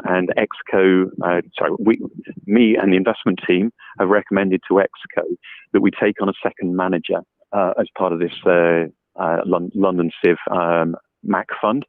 And the reason for doing that is it will make it far more robust. It's struggled with being a single manager, which has got in being with CQS, which has suffered from some poor performance of late, especially during the COVID crisis. But also, it's been highlighted that they've lost a number of staff, and they've also the company is very reliant on hedge funds, not what you're invested in, but actually the hedge funds is another very large part of their business. And it's something that's a little bit of a concern to us, is that the good money they've made out of hedge funds is something that is an important resource to them. So we have been monitoring them very closely and come to the conclusion that the best thing to do to make sure this is a robust fund that actually delivers on its objectives of a 4% return over LIBOR, with a reasonable level of risk. We've decided that we do need to have another manager in that pack to make it a more robust fund, and hopefully we'll induce other partner funds to also join that fund, which would be really positive. And I would say I know some of the local authorities are very close to CQS. And you'll be pleased to know that our transparency goes to all areas. We have spoken to CQS, and they've been really positive about how they're very keen to work with us in conjunction with us and that other manager once we've selected them. The only other thing I wanted to touch on was funds we've got in our pipeline, which I'll probably let Jacqueline cover that. Which is the we've got a low carbon fund that we're looking for a seeding investment group. This will be a passive fund, but it was something I wanted to appeal to you, because I think it might be something that you might be interested in. But what I'd like to do now is to hand on to Jacqueline to cover responsible investment for me. Thank you very much, Jacqueline. Thank you, Jason. I think the slides were in line with what you were saying, I hope. So hopefully that was clear. And just moving on to a bit of an introduction around ESG in general, and then the work that we're doing at London CIV. So if you cast your eyes down to the bottom left of your screen, you'll see the cumulative number of policy interventions per year. And what that's really showing us is how quickly the responsible investment space is evolving, and how much exponential growth we've seen in terms of regulation that's required. For us, the two key areas that have changed in the last year are evolving around the UK Stewardship Code and also PRI. For PRI, for which we're a signatory of, you may have seen that we were awarded a median score of A this year, which is great news. But next year, the benchmark is being lifted a lot higher. They're expecting Task Force on Climate-Related Financial Disclosure-led reporting and reference to the UN Stewardship, UN SDGs. Now, the UN SDGs is something that we integrate into screening and decision-making already, at least definitely qualitatively. But the Task Force on Climate-Related Financial Disclosures is a lot weightier in terms of the requirements. So for those of you who maybe aren't too familiar with it, it was recommended originally by the FSB, and it's a framework which talks about how to integrate climate-related financial risk into investment decision-making and disclosure. And the key thing about it is it moves us away from just climate footprinting, and it moves us into a world where we think a lot more about forward-looking climate scenarios and what that means in terms of risk. How do we disclose against it, and how do we integrate that into decision-making?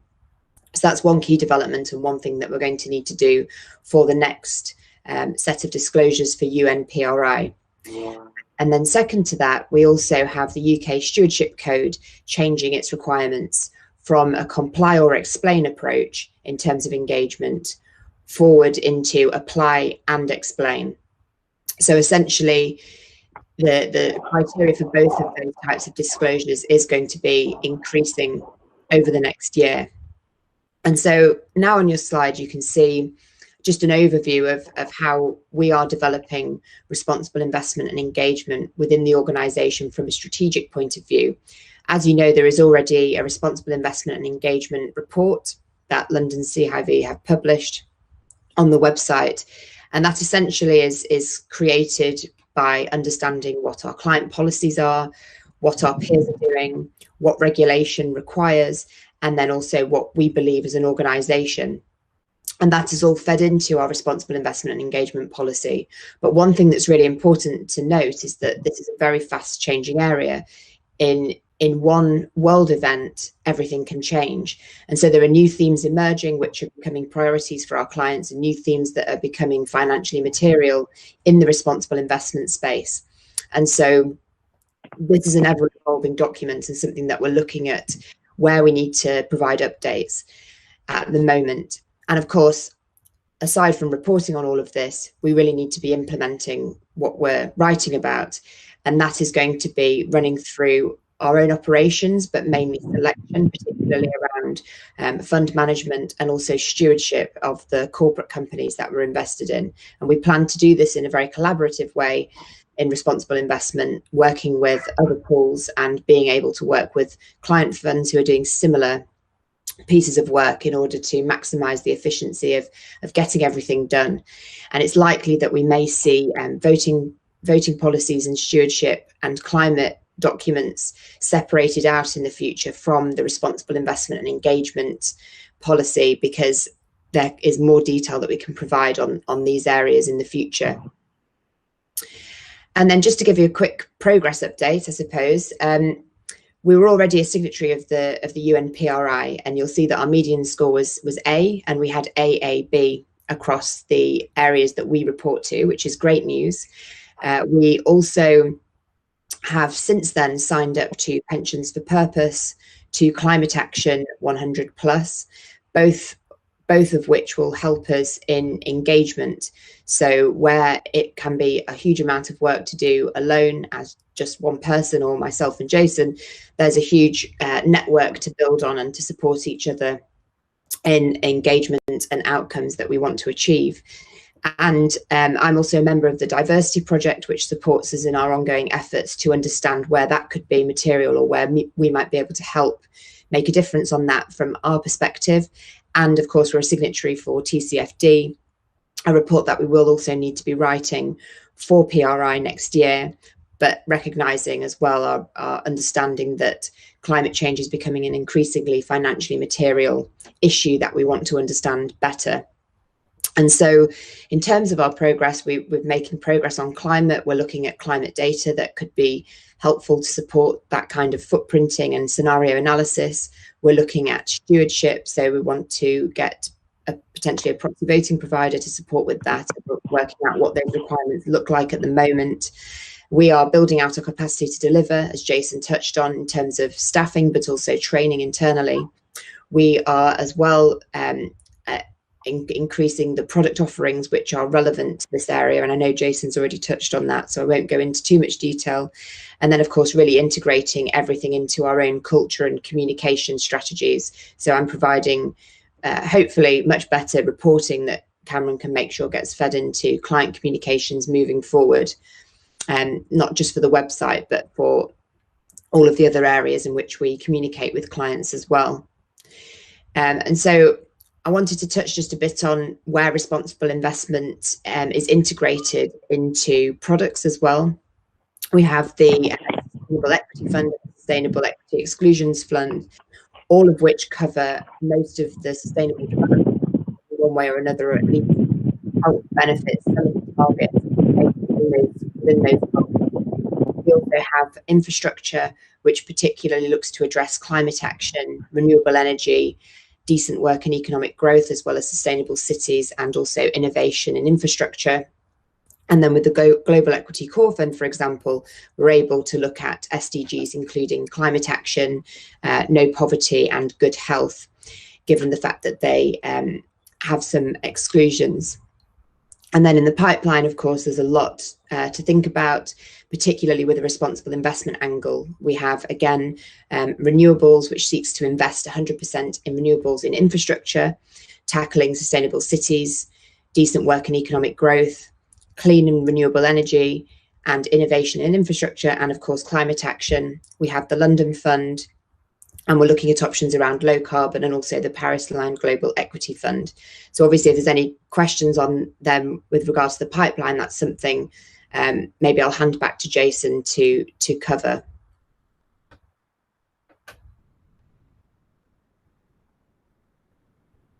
Unless there are any questions, of course, on anything that I've said. Sorry, thanks very much, Jacqueline. Yeah, any questions, do type your name into the chat box.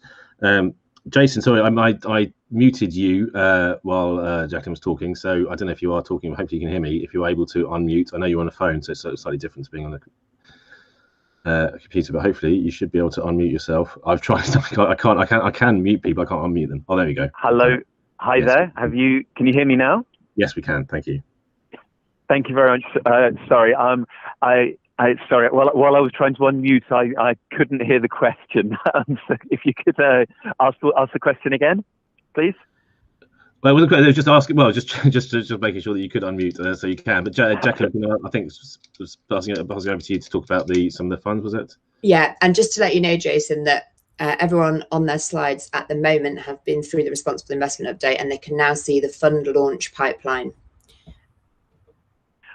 Okay, thank you very much. So I haven't got it in front of me, so I will have to really just focus on the stuff that's in the pipeline that we would be very keen for clients, including yourselves, to be involved in.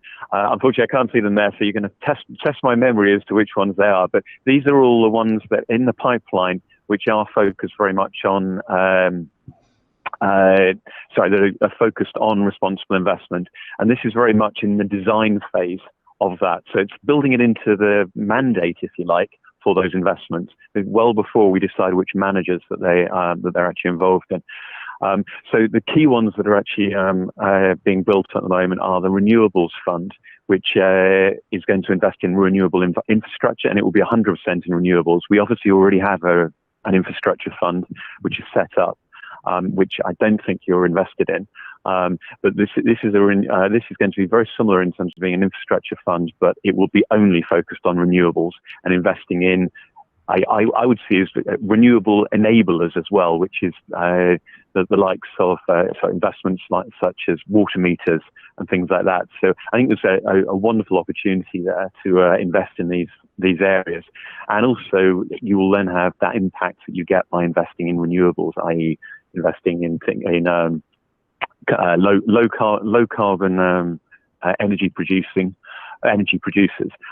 which would get that the twin things that we're trying to do, which is to pay pensions and also improve the environment that we're in. The other funds that we've got is actually similar, and in fact there is a little bit of crossover, which is called the London Fund, which will partly invest in renewables, but will also invest in affordable housing and other property projects. But the key thing on this is it's an impact fund that's actually focused just for London. And that's not, unfortunately, for individual councils or areas in London, but it does cover the whole of London. And the aim really is to work with our partners on this, which are LPPI and also, the London London Partnership, Pensions Partnership, and with their investor, which is the LPFA.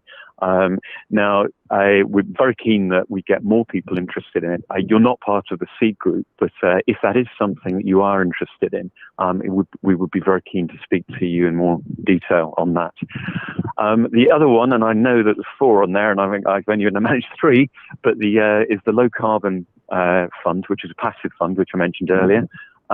That's really looking to be a factor-based fund, but essentially managed and charged like an index fund, which would be an awful lot cheaper way of getting your investments in.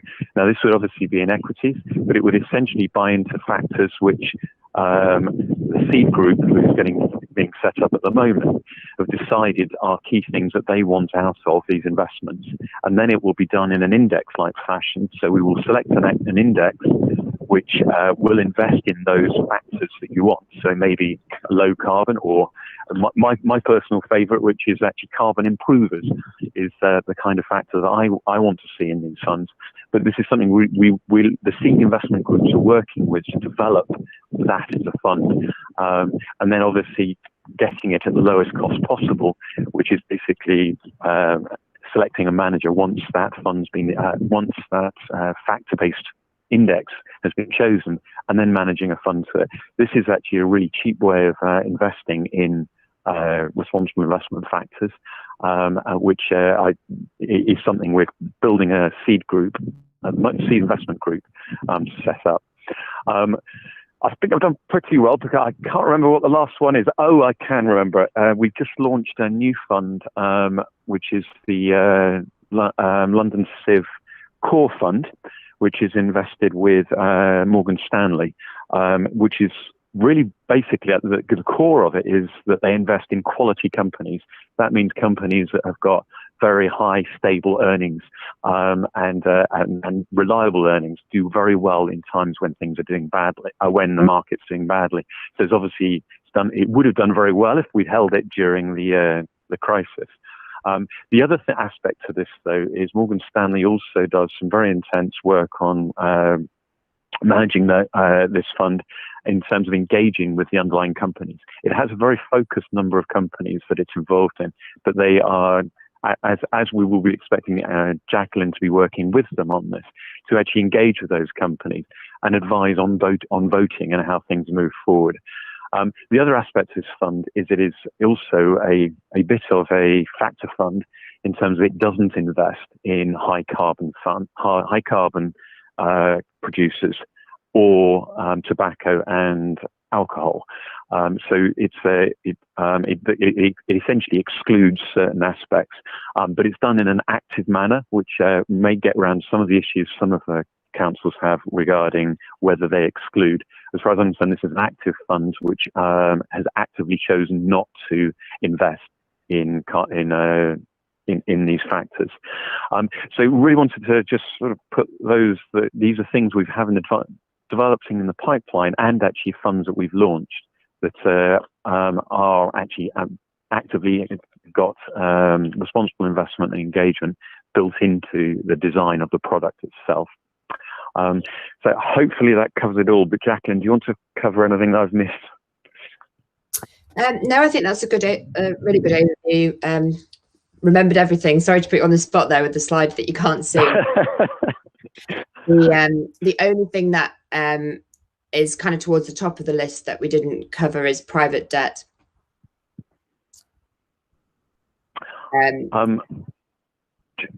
Jacqueline, do you want to talk about how you're going to be involved in the selection of private debt managers? Actually, why don't I start off actually? So just to keep everyone up to date on private debt, we've got this is a fund which is it's getting quite a long way through the launch process, but essentially it invests in private debt. We have essentially launched it as from the investment side with an investment case. It would be seeking to invest in 2 or 3 different managers of private debt. And the first stage of this is actually selecting an advisor to help us select those managers, which is something that we're going through at the moment. So when we've got that advisor to help us work to find those managers, then we've got the investment team and Jacqueline will be working together to slim down the however many private debt managers there are out there, which there will be hundreds, and to slim it down on a series of criteria to select the favoured manager. And this, maybe I could ask Jacqueline to say a few words about how she would be getting involved with the investment team in that selection process. Is that all right? Yes, of Jacqueline? course. Yeah. So At the moment, we have a questionnaire or a series of questions that will be integrated into questions first for the advisor to understand how they integrate responsible investment in their manager selection process. And then one thing that I'm working on at the moment is building out a manager selection questionnaire, which looks in detail at the way in which they integrate responsible investment into their practices. And it's divided into 4 key areas, including strategy, governance, operations, and investments. And then we have a couple of key themes which are of great materiality, where we ask further questions on how they're integrating responsible investment. And the questionnaire is really designed to understand if it's actual efforts or whether there is a bit of greenwashing going on. So it specifically looks at outcomes from engagements, or it specifically tries to understand from their perspective what it is that they're doing and what they're reporting on and which initiative. I thought it was helpful to mention that, because a few clients and client funds are in similar stages of progress when it comes to rewriting or developing manager questionnaires. And so there's also an opportunity to partner and discuss how we might create this going forward. And I've had quite a bit of interest from some other client funds that are doing similar activities, that we may collaborate on this. And not only will that provide some efficiency for the fund managers, because they may be asking the same questions or answering the same questions more than once, which is beneficial for them. It also will help us with a lot of the hard work and sense checking that clients are agreeing with the criteria that we're assessing managers against. Thank you, Jacqueline. If I could just then end our presentation with just a sort of plea, going back to the slide with all the bubbles on it. Jacqueline and I and the whole team are here to help you pay the pensions of the people of Kingston, and we really do want to help you in that endeavour. So it's really important to us that you do speak to us about how we can help you do that. Which comes to the listening part, because we're now going to pass over to you for questions. But I'd also be interested in comments from any of the councillors and any of the members of the committee as to their thoughts on what we've said. So if I could hand back to the chair, that would be great. Thank you. Yeah, thank you, Jacqueline and Jason, for that. So yeah, a couple of questions already. Alison. Yeah, well, mine is thank you for the presentation. It's very timely because we have been looking at our responsible investment and also how we can roll that out, looking towards our investment strategy, which we're under review as well at this time as well. So it's timely. So for me, it's probably looking at we want to have a responsible investment plan, but we also have a duty to make sure that we have a good returns as well. So it's kind of having sort of trying to balance that out is difficult, but it's obviously to be mindful of that. And so then when we look at some of the existing investments we have, the returns that have been highlighted in the report earlier are not as good as some of our other investments at this time. And then it's also with the other thing that we've been looking at is to do with how we can compare things. So we've identified the key attributes that we're looking for in our responsible investment strategy. But it's also how do we compare these things? So actually, for me, it's helpful to know that there are some disclosures or whatever things are given in such a way that we can actually get some meaningful information that we can use to help us with our decisions. Okay. Thank you very much for the question. If I can just highlight on the returns side, and then on the data side, if I could ask Jacqueline to speak. Of course, paramount in this is paying pensions and the investment return. And I think it's really important that we make sure that we are, when we're doing a lot of the work on responsible investment, that we make sure it's not actually damaging the returns. I mean, obviously, we're all looking for the lovely thing of improving the ESG and also making some money to pay pensions. But that's absolutely foremost in our minds in terms of how we do this. If Jacqueline, could you talk to the part about data gathering and what we use the data for? Yes, definitely, and I think just second to that as well. We see responsible investment as an opportunity to support with returns. It's not designed to be, a nice to have because it's not financially material. So it's all about prioritizing those metrics and prioritizing decisions which have a financial materiality to them as a way of mitigating risk. In terms of understanding and collecting data and being able to compare it, that is really key. So whilst there's a lot of information out there, and I think historically at London CIV we've been able to talk to environmental and social impacts potentially of funds, there's not been a standardized data set across the funds which can compare one to another, understand what that really means in terms of value at risk from climate related impacts from one fund to another, and understand what that means in a range of different scenarios. So what we're really trying to do is get a data set which is externally validated and we can use to understand and quantify the footprint of our funds in a very standardized, credible and robust way, which is comparative. And that's partly where we're heading with the fund manager selection process. Again, rather than allowing them to present to us on the good work that they're doing, having a much more standardized questionnaire, which eventually will be simple to score and understand from a criteria perspective how they are performing when we first meet them, how they're performing over time, and how that compares with others as well. So across the board, it's a key focus over the next few months to get everything slowly standardized in a really credible and comparable way, which I hope then could provide value for other funds outside of London CIV in setting a benchmark for comparison and understanding the trade-offs and different risks associated with different investments versus potentially even the net positive impact that can be attributed to some emerging funds, particularly like the London Fund or Renewables, for example. Thank you very much. Sorry, Alison, do you have any follow-up questions or comments?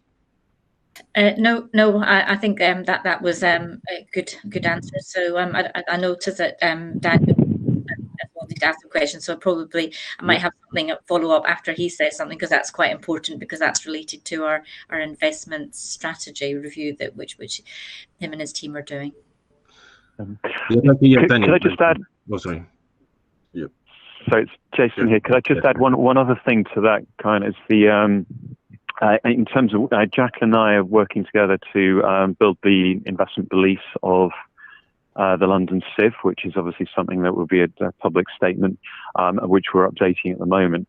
And a lot of this is actually put in there. But if I could say from my perspective, I think that engaging in responsible investment and engagement does add value to investment, and I'm pretty damn sure of that. One of the things that a lot of people miss out on, though, because some people don't believe that, is the other aspect of it, is managing your responsible investment risks. I think definitely improves your risk-adjusted return. It's not a case of ifs and buts. I think we can really demonstrate that very clearly, that you can improve your risk by managing these things, which does a lot of the where people are saying that none of this stuff actually improves my returns. It does improve your risk-adjusted returns, because we can be absolutely sure managing your responsible investment risk is only for the good. So yeah, thanks very much for that, Jason. That's a good, interesting point, and I think underlines the kind of how this ties in with our fiduciary duty, and actually just underlines that and kind of improves our chance of good return and protecting our clients' assets. So it's good to have to have these things working in parallel, or seem to be working in parallel rather than against each other. You were going to Daniel in a second, but Alison, you might have a point on this.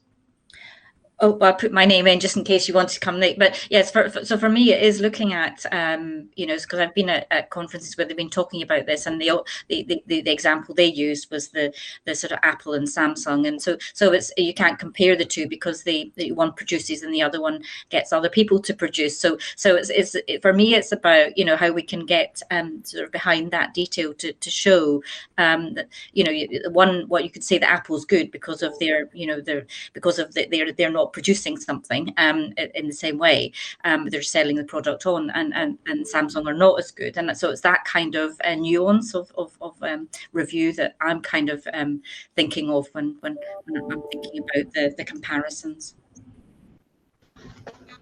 Thank you, Alison. And I guess that's something about how you define kind of what is how you define your kind of assessment criteria, and making sure that any assessment you're looking at the whole picture, I think, and when you look at carbon footprints and kind of knock-on effects to the environment.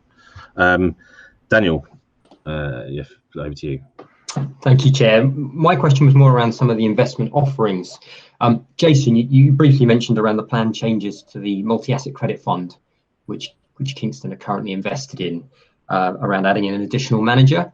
If we think about that sort of blended approach, blended manager approach, is that likely to be the sort of direction of travel for some future investment offerings, maybe even looking at some of the existing investment offerings as well? I think in the case, sorry, thank you for the question. In the case of the Max Fund, I think there's a need for this one, partly because of what's been happening with the underlying manager. But it does really depend what, I mean, to me, it doesn't matter what it is. The key aspect is that they meet the objectives of the London Civ Max Fund. And I think that's really, the key reasoning is to make sure that you are covering all the things that could be invested in a Max Fund. And I think if you need to have more than one manager doing that, then so be it. Obviously, we need to be very mindful of the costs of change. We know that it is very expensive to change managers, but I think we do need to be prepared for the things do go wrong from time to time, and we need to make sure that we're prepared for it. So in some ways, I'm not going to answer the question directly, I think, but we will see how this one goes. But yes, it may be something we look for some of the other funds, but if there's nothing wrong with the fund, then there's no reason to do that. I think, put bluntly.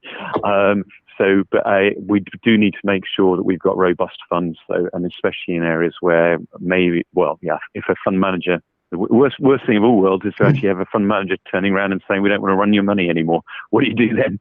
Because you've got to do something. You've got to find someone to manage it for you. So I think, yes, probably leaning in that direction, but it's something we will develop and make sure is done with the highest priority being that it's to meet the objectives that are laid out in the fund and what it says on the tin. Thank you. Daniel, any follow-up, Daniel? No, that's fine, thank you. Yeah, thanks very much. Roy, Councillor Aurora, over to you. Thank you, Chair. My question actually has been answered, so thank you. Okay, thank you. I don't think there's any other questions or comments at the moment. Thank you very much, guys, for presenting. I mean, as Councillor Holt said, this is very timely. We just finalised our investment strategy, responsible investments beliefs and strategy statement, and you have. I mean, we can see just from the work from the civ you've been doing, you kind of stepped up the number of funds, and in particular around responsible investment. I think that kind of part reflects kind of feedback from the members, which is good. In terms of, I mean, there's quite a lot there that I still need to get my head around, I think, but. Jacqueline's just left. Hopefully she will log in any second. Back. I just had a small crash there. I don't know what happened. All right. Thank you. In terms of the various, there's lots of different layers, lots of different kind of policy guidelines. Well, responsible investment guidelines. You got the risk. I can't remember exactly. You got the UN development goals, but then there's lots of other kind of guidelines out there, and that you talked about. So just get my head around all those different layers. But in terms of when you're selecting funds that aren't specifically responsible investments, do they have like a minimum benchmark? Do they have to pass certain responsible investment criteria? I wasn't quite sure from the presentation. Is that the case that they would have to meet certain criteria, or is it just do you just apply responsible investment criteria to responsible investment funds, as it were? you want me to answer that, Jason, or do you want to take that? Yeah, you go for it. I'll fill in, but I'm sure you'll do it much better than me. Yeah, sure. Well, I think whilst we are talking about those funds which have responsible investment kind of at the core of them, it is important to note that even if there doesn't necessarily seem to be an obvious responsible investment angle or a sustainability focused fund, it means very much that responsible investment still needs to be integrated. And so less so much maybe about a minimum benchmark, but more about recognizing what the actual footprint is across material ESG factors for any fund, regardless of what the focus point is, and then understanding where those hotspots of risk could be. So whilst there may be positive benefits that we can generate from the Renewables Fund, any fund has an ESG impact, and we need to understand what the risk exposure is of any fund that we launch, regardless of whether it sounds like it has a responsible investment angle or not. And I think that footprinting exercise is going to be really important in understanding that in a bit more detail. Okay, thanks very much. So Jason, could I just add to that? The answer is yes, it is being built into the selection process, even for funds which don't have it in the design. It will be put into those going forward. The other thing actually is that some of the funds that we've already got, obviously Jacqueline and I weren't around for the selection of those funds, but in the ongoing management monitoring of those other funds, that will also be added as something where we monitor how they behave in terms of responsible investment going forward. So it will be applied to the existing funds as well.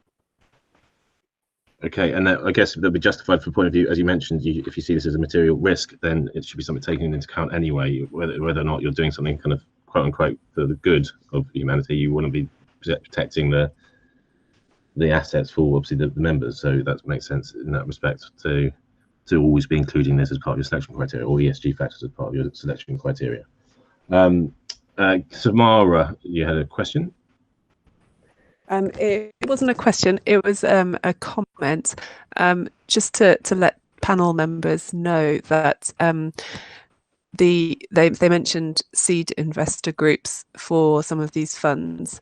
I'm actually on the seed investor groups for both private debt and the renewable energy funds, and it is a helpful process, and I think it's an area where I think there's no conflict with Sutton and Kingston working together. I think it's actually a benefit of the shared service that we can sort of combine our voices on these working groups and hopefully get these moved through to launch. Yeah, thanks, Tamara. And I had a conversation yesterday, one of the councillors, one of the other chairs, about the seed investment groups, and I'm starting to know, so that's something that we can talk about and work together on. And I think that's part of our responsible investment strategy. Will be, we want to be working with the CIV, and doing so via the seed investment groups is a good idea. So that's something I will also look into and report back to the committee about as and when we look to join potential groups and kind of the activity taking place. I mean, there's plenty more questions I could ask about this. I'm conscious of time. It'd be good to know. There's obviously lots of things we're doing about footprint exercises, which we can integrate into our own responsible investment reviews in terms of your engagement and stewardship with the fund managers. So that's something I think, it would be good for me to find out a lot more, and maybe that's something I could do outside of this meeting, maybe engaging with Jacqueline and Jason and other members of the CIV, so that we can maximise pull the resources together and get all the necessary information we need to implement our responsible investment policy and investment strategy more broadly. So I don't know, I don't think I've got any more questions or comments, so I'd just like to thank you both very much for your time, for presenting, and I can definitely see lots of changes happening in the CIV, so that's a good sign. We're happy, in particular with the responsible investment strategy at the moment, because of where we're at, that we should have options when going forward when we're looking to move more funds onto the London CIV. So yes, thank you very much for your time, guys.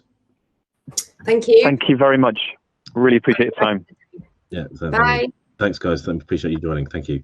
Right. Thanks. Goodbye. Goodbye. Thank you. So we are nearing the end. Tamara is going to be presenting the draft pension fund annual report. Over to you, Tamara. Thank you, Chair. The annual report. Sorry, I'd moved on to the risk register. Apologies for the late submission of the pension fund annual report. We've had some delays in producing this, partly due to COVID, and it does mean the auditors have been particularly delayed in their audit. Factors sort of at their end rather than our end, so they haven't actually started the audit of the pension fund yet. So this pension fund annual report and the financial statements contained within it have not been audited, and are therefore potentially subject to change if the auditors require it.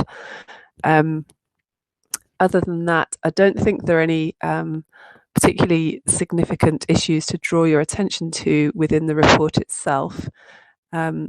I would note that the panel does need to approve the documents for publication subject to audit, because the final audit for the council can't be signed off until they have comfort that the panel has approved the pension fund annual report.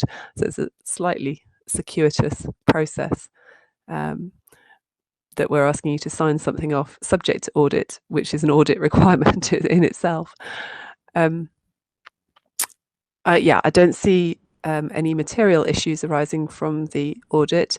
The pension fund report elements, the SIP for guidance requires us to focus particularly on progress towards pooling. That's one of the elements they want us to highlight to users of the report, and explain sort of why pooling is happening and what the benefits are to members.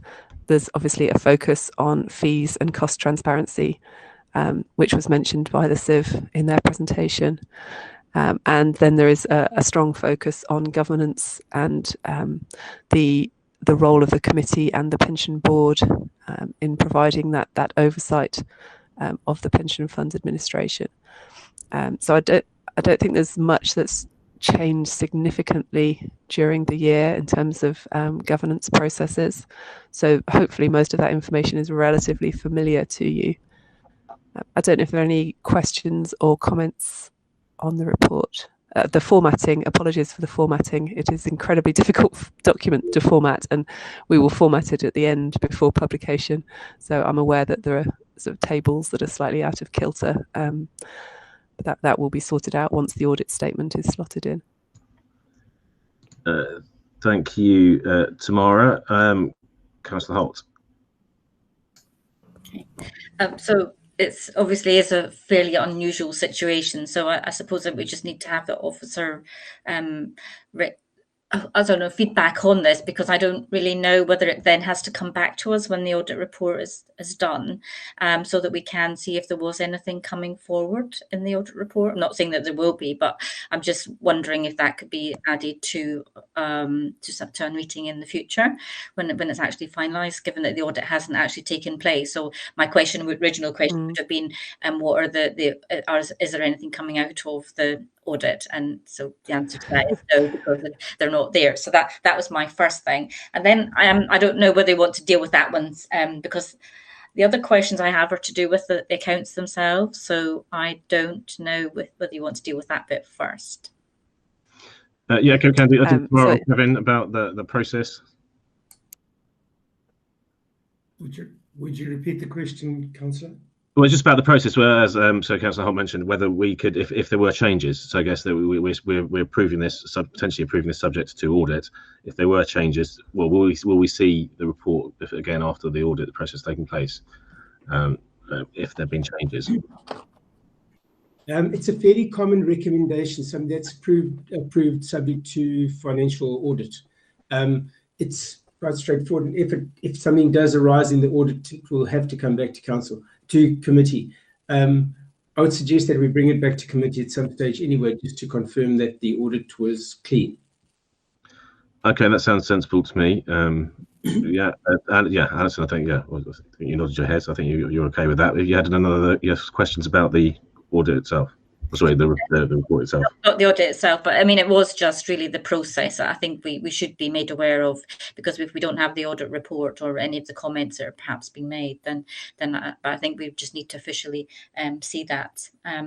Especially because the audit hasn't even started.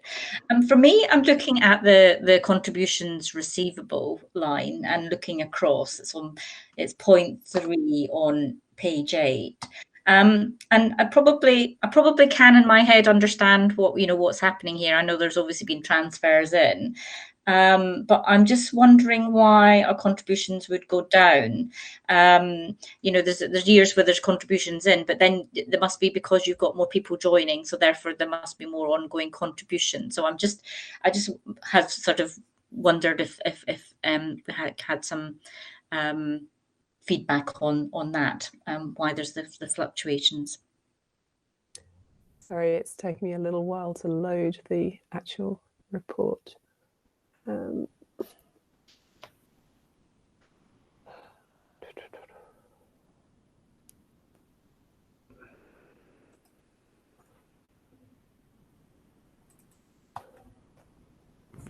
Sorry, could you just give me the section reference again, please?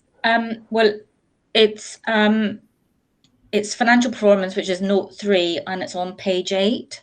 And so it's got contributions receivable over the years from 2015 to the current year, and there are fluctuations. I can see when I go below to the analysis of contributions that it looks like it's because people have come in and out of over the years, have come in and out of the scheme, but it's just to linking to the contributions overall as to whether, when you look at the baseline, have they actually increased? Because I would expect that means that you've got more people in the scheme.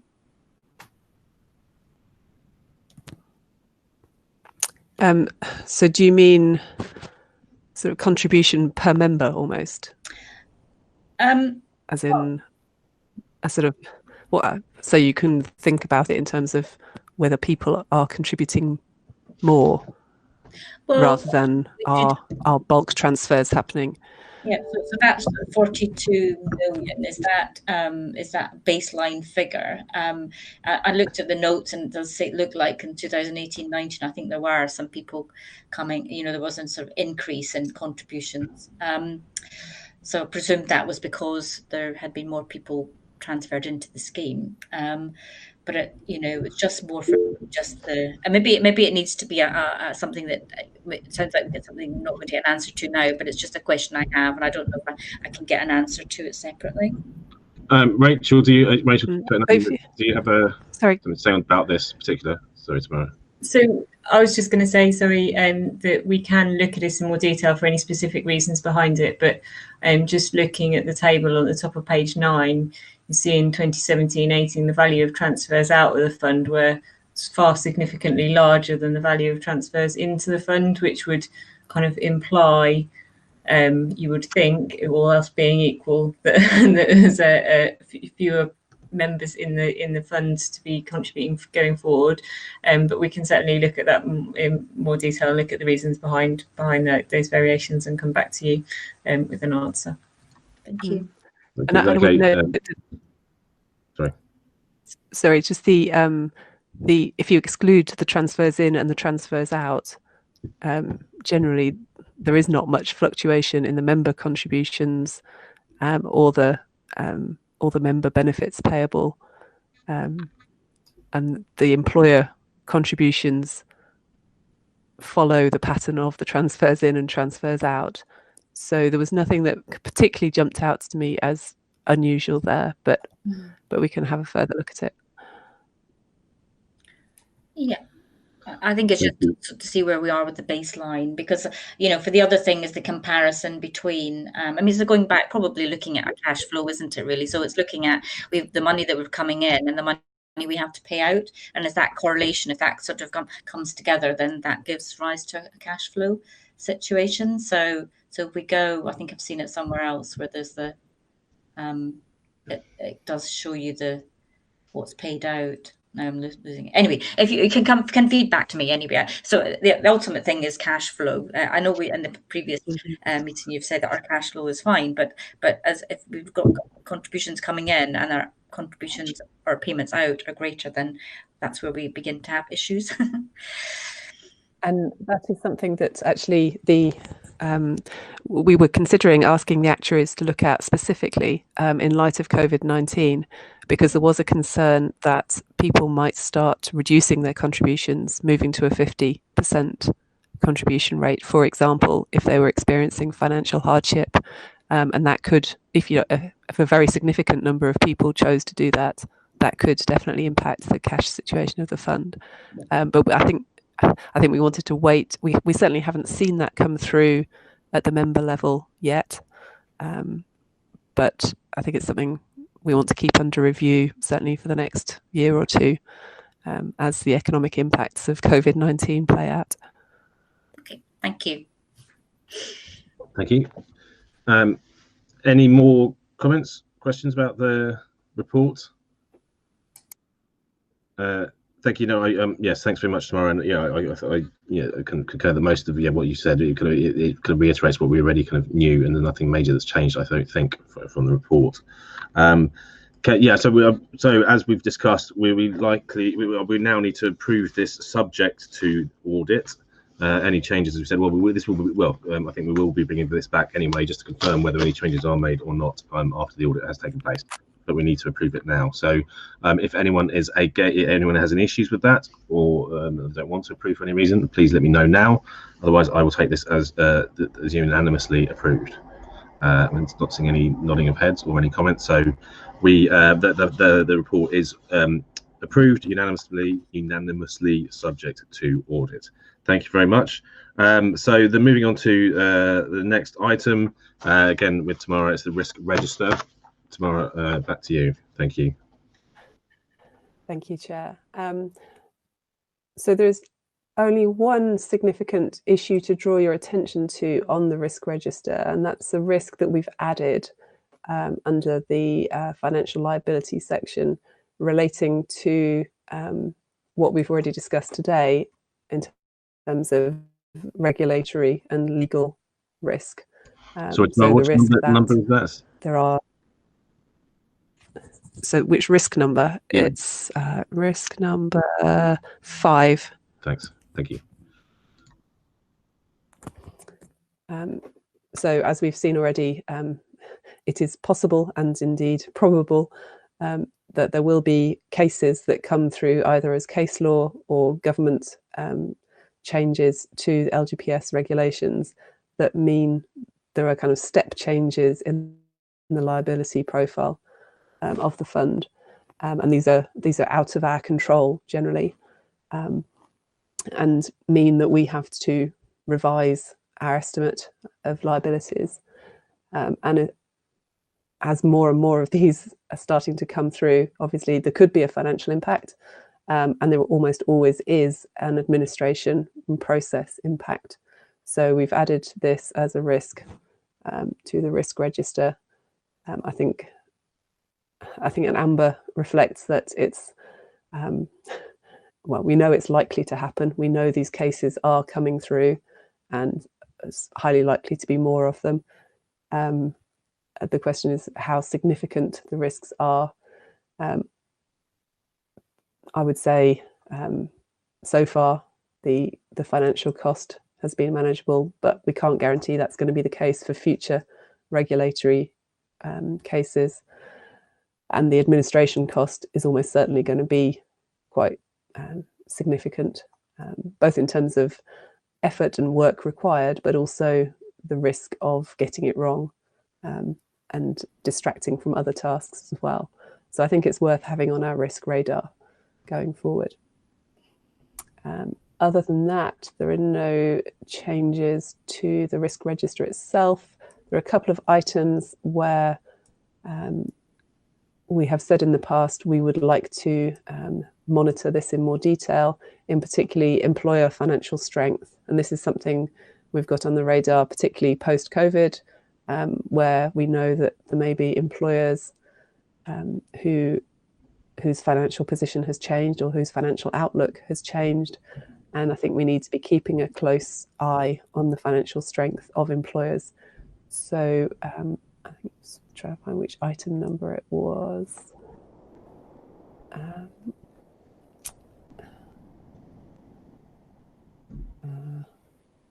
Can't find it now. Yes, the scheme employers section at the end refers to planned actions, so monitoring admitted bodies nearing cessation, and making sure that we know exactly what the financial position is of any employer who either might cease to be a member because they choose to be, because their activities are winding down, or because they potentially go out of business. So I think that's one area where we need to step up our mitigating actions. Happy to take any questions on that. Thanks very much, Tamara. In terms of the kind of the risk, you're talking about McLeod and other cases. So you mentioned that there might be other cases coming through. So you're saying that it's completely separate cases that might come through, which would lead to some certain changes in benefits and the admin process on top of what we've talked about today. Not that I know of specific ones that are coming, but yeah. I think it's the precedent has been set that these cases do get a good hearing, and that I think lawyers know that it is worth bringing these cases because there is a reasonable chance of the case being found in their favour. Therefore, I suspect we are likely to see more of them. Okay. All right. Well, yeah. Thank you very much. I mean, yeah, as you said, I think hopefully the financial impact is going to be minimal, which is reassuring. But obviously, we've talked about it already. Staying on top of the administration is going to be key and very important. Hopefully, we're making good steps in that regard. Alison.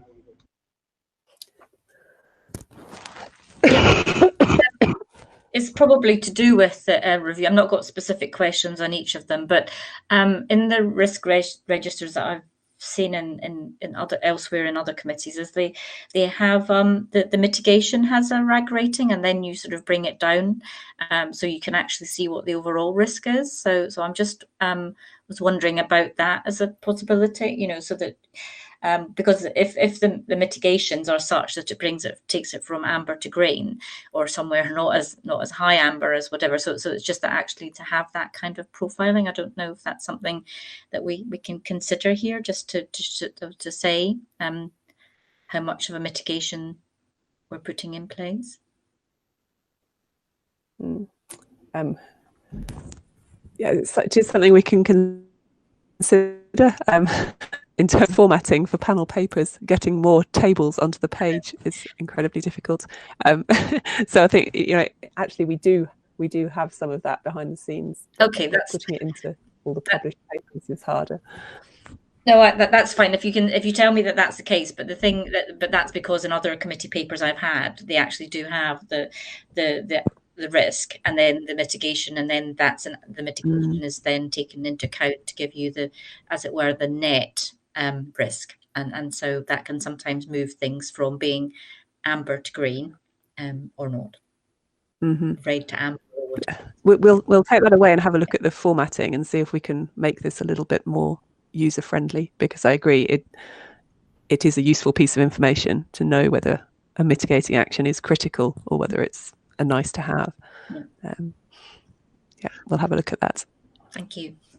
Thank you. I don't think there's any more comments or questions on that. So this item is just to be noted. And it's still with you tomorrow. The final item on the agenda is a review of the work programme. So the work programme is outlined and is broadly similar to what was agreed at the previous meeting. It would be helpful if any of the panel members have any suggestions as to what training would be useful. Just to note that we have had back the results of the National Knowledge Assessment that you completed from Hyman's. It was interesting. We will definitely circulate that full document for the next panel meeting and discuss it in more detail there. But at a high level, there were definitely some areas we need to focus on pensions administration and actuarial valuation. So those are definitely areas where we should look to address, with training over the coming panel meetings. I would note that you had excellent scores for financial markets knowledge. So obviously we don't want to be complacent, but perhaps we need to shift the focus of training away from investments and towards these areas where there are identified knowledge gaps. Yeah, well, thanks. Well, that's good to know. Obviously, that hopefully that the money, the staff's money is in good hands in terms of investments, but other areas are lacking. I think, yeah, I think that'd be useful to be guided by the results.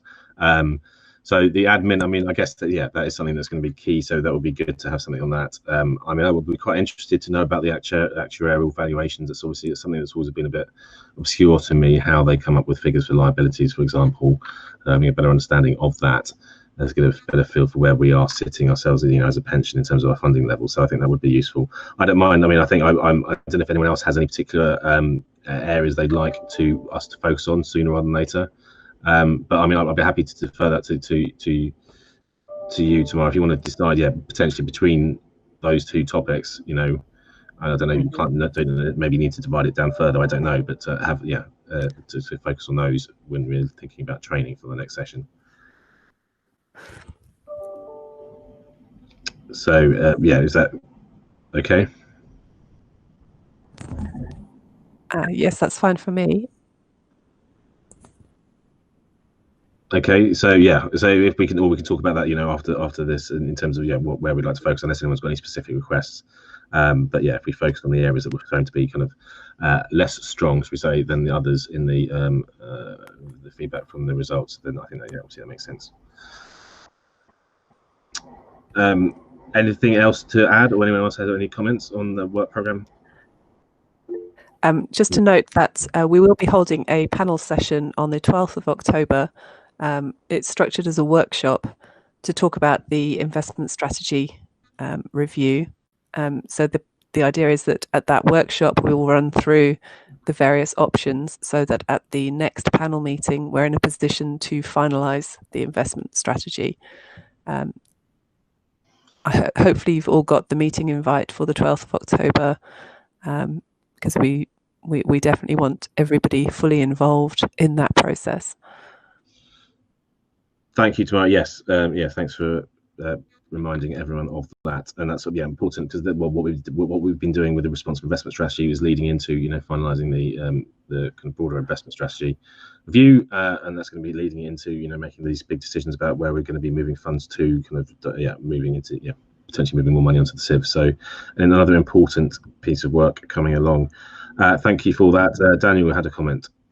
Yeah, just 2 points from me. So one, while very mindful of your excellent investment scores, given the investment strategy review discussions that we've got in October, again, if there is time, I'm sure we can do some training on some of the investment areas that you're likely to be exploring as part of that review at the December panel meeting, if you're short of items. But it does look like you've probably got a couple of areas outside of investment to focus on. And then the second point, in terms of the work programme, this is sort of looking ahead now to sort of middle of next year. We've referenced that annual review of the responsible investment policy. Again, that's probably something just to note to whether to that, for instance, at the June 2021 panel meeting or a later one next year. But just to note to have that at some point during next year, as agreed per the earlier item today. Yeah, thank you. Good point. And yeah, that's interesting actually. Although we can't get too complacent, it is important that we're aware that there's going to be some decisions about what we're focusing on for the investment strategy. So just making sure that the panel is aware of the different, for example, passive versus active and things like that. So that's something maybe I can think about, and we can talk about maybe after this meeting, just to see if there are any particular areas where we can focus on, so we are ready to prioritise our strategy. Sorry, we had. Yeah, Alison, sorry. Okay. I just want to say that I think the pensions admin would be good on 2 counts, given that if we didn't get such good scoring on it. I think also there are some issues that are developing in that area. So I think it would be good for us to get training on that from the 2 aspects. And also do we not have to bring back the strategy to the meeting in December? anyway? Does that not need to be added to that, or not? So that was my point on that one. And then my other one was to do with the meetings with the fund managers. I'm not quite sure where we are in that cycle, but we were trying to do it sort of, you know, in a sort of in blocks of depending on what kind of area of investment wanted to make sure that we're still continuing on that path.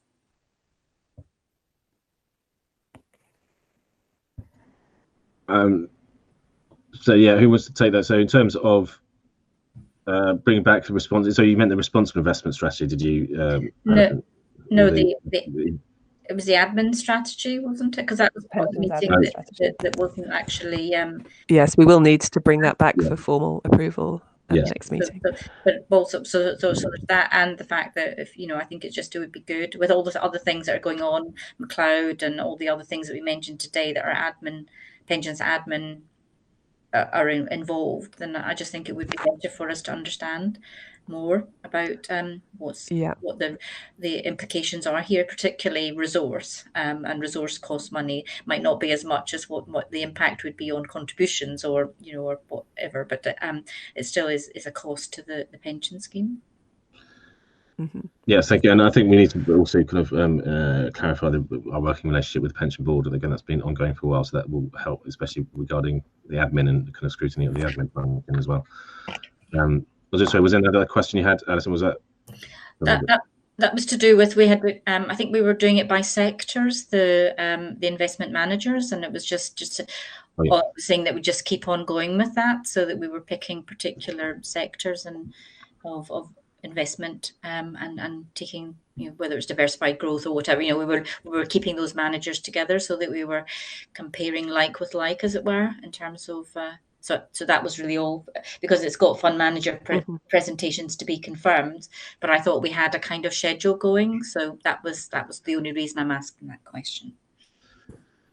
Well, I think I'll pass over to Tamara in a second. Yeah, that's a good point. I think we've had a relatively packed agendas the last couple of times, so it's been so it's about managing the agendas items as important, and hopefully we will start making investment decisions. So I don't know if that's what we're going to carry on doing, or maybe if we're having particular investment decisions, we're going to focus on the areas where we're likely to be making, like if it's equity funds, for example, having the equity funds in. But I don't know. Yeah, Tamara, do you have anything to add about that in terms of, having rotating sectors and presentations from fund managers? So I'm not aware, I'm afraid, of any schedule of rotating manager presentations. It may be that it exists. I just haven't come across it yet, I'm afraid.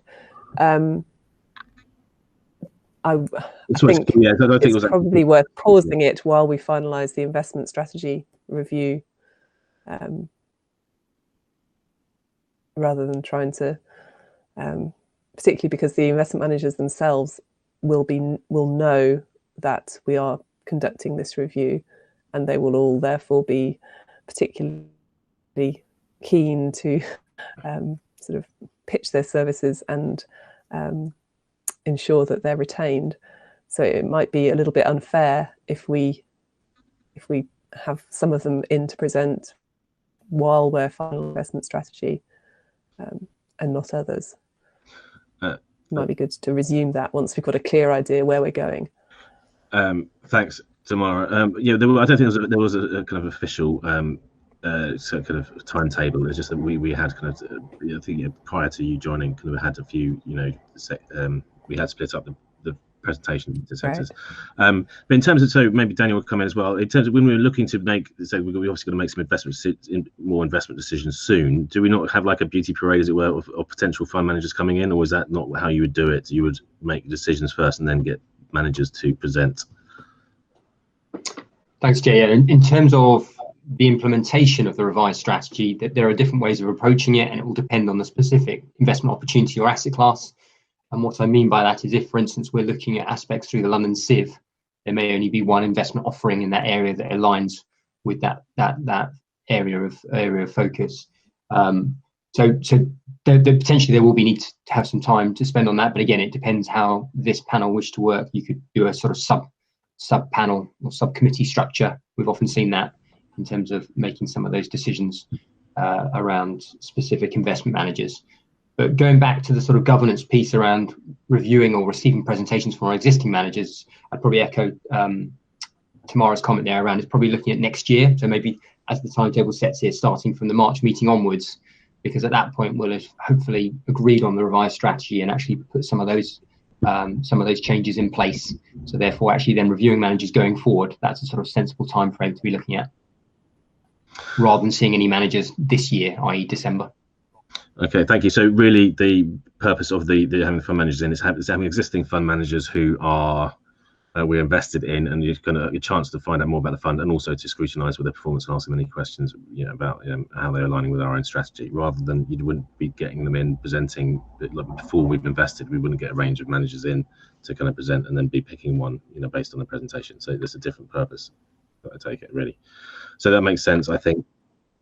So in terms of the procuring new services from managers, we would need to go through a formal procurement process. It is quite an onerous and complex process. So it's not something we could easily do during panel meetings. I don't think. We have to make sure we go through the correct processes when we're procuring new fund management services.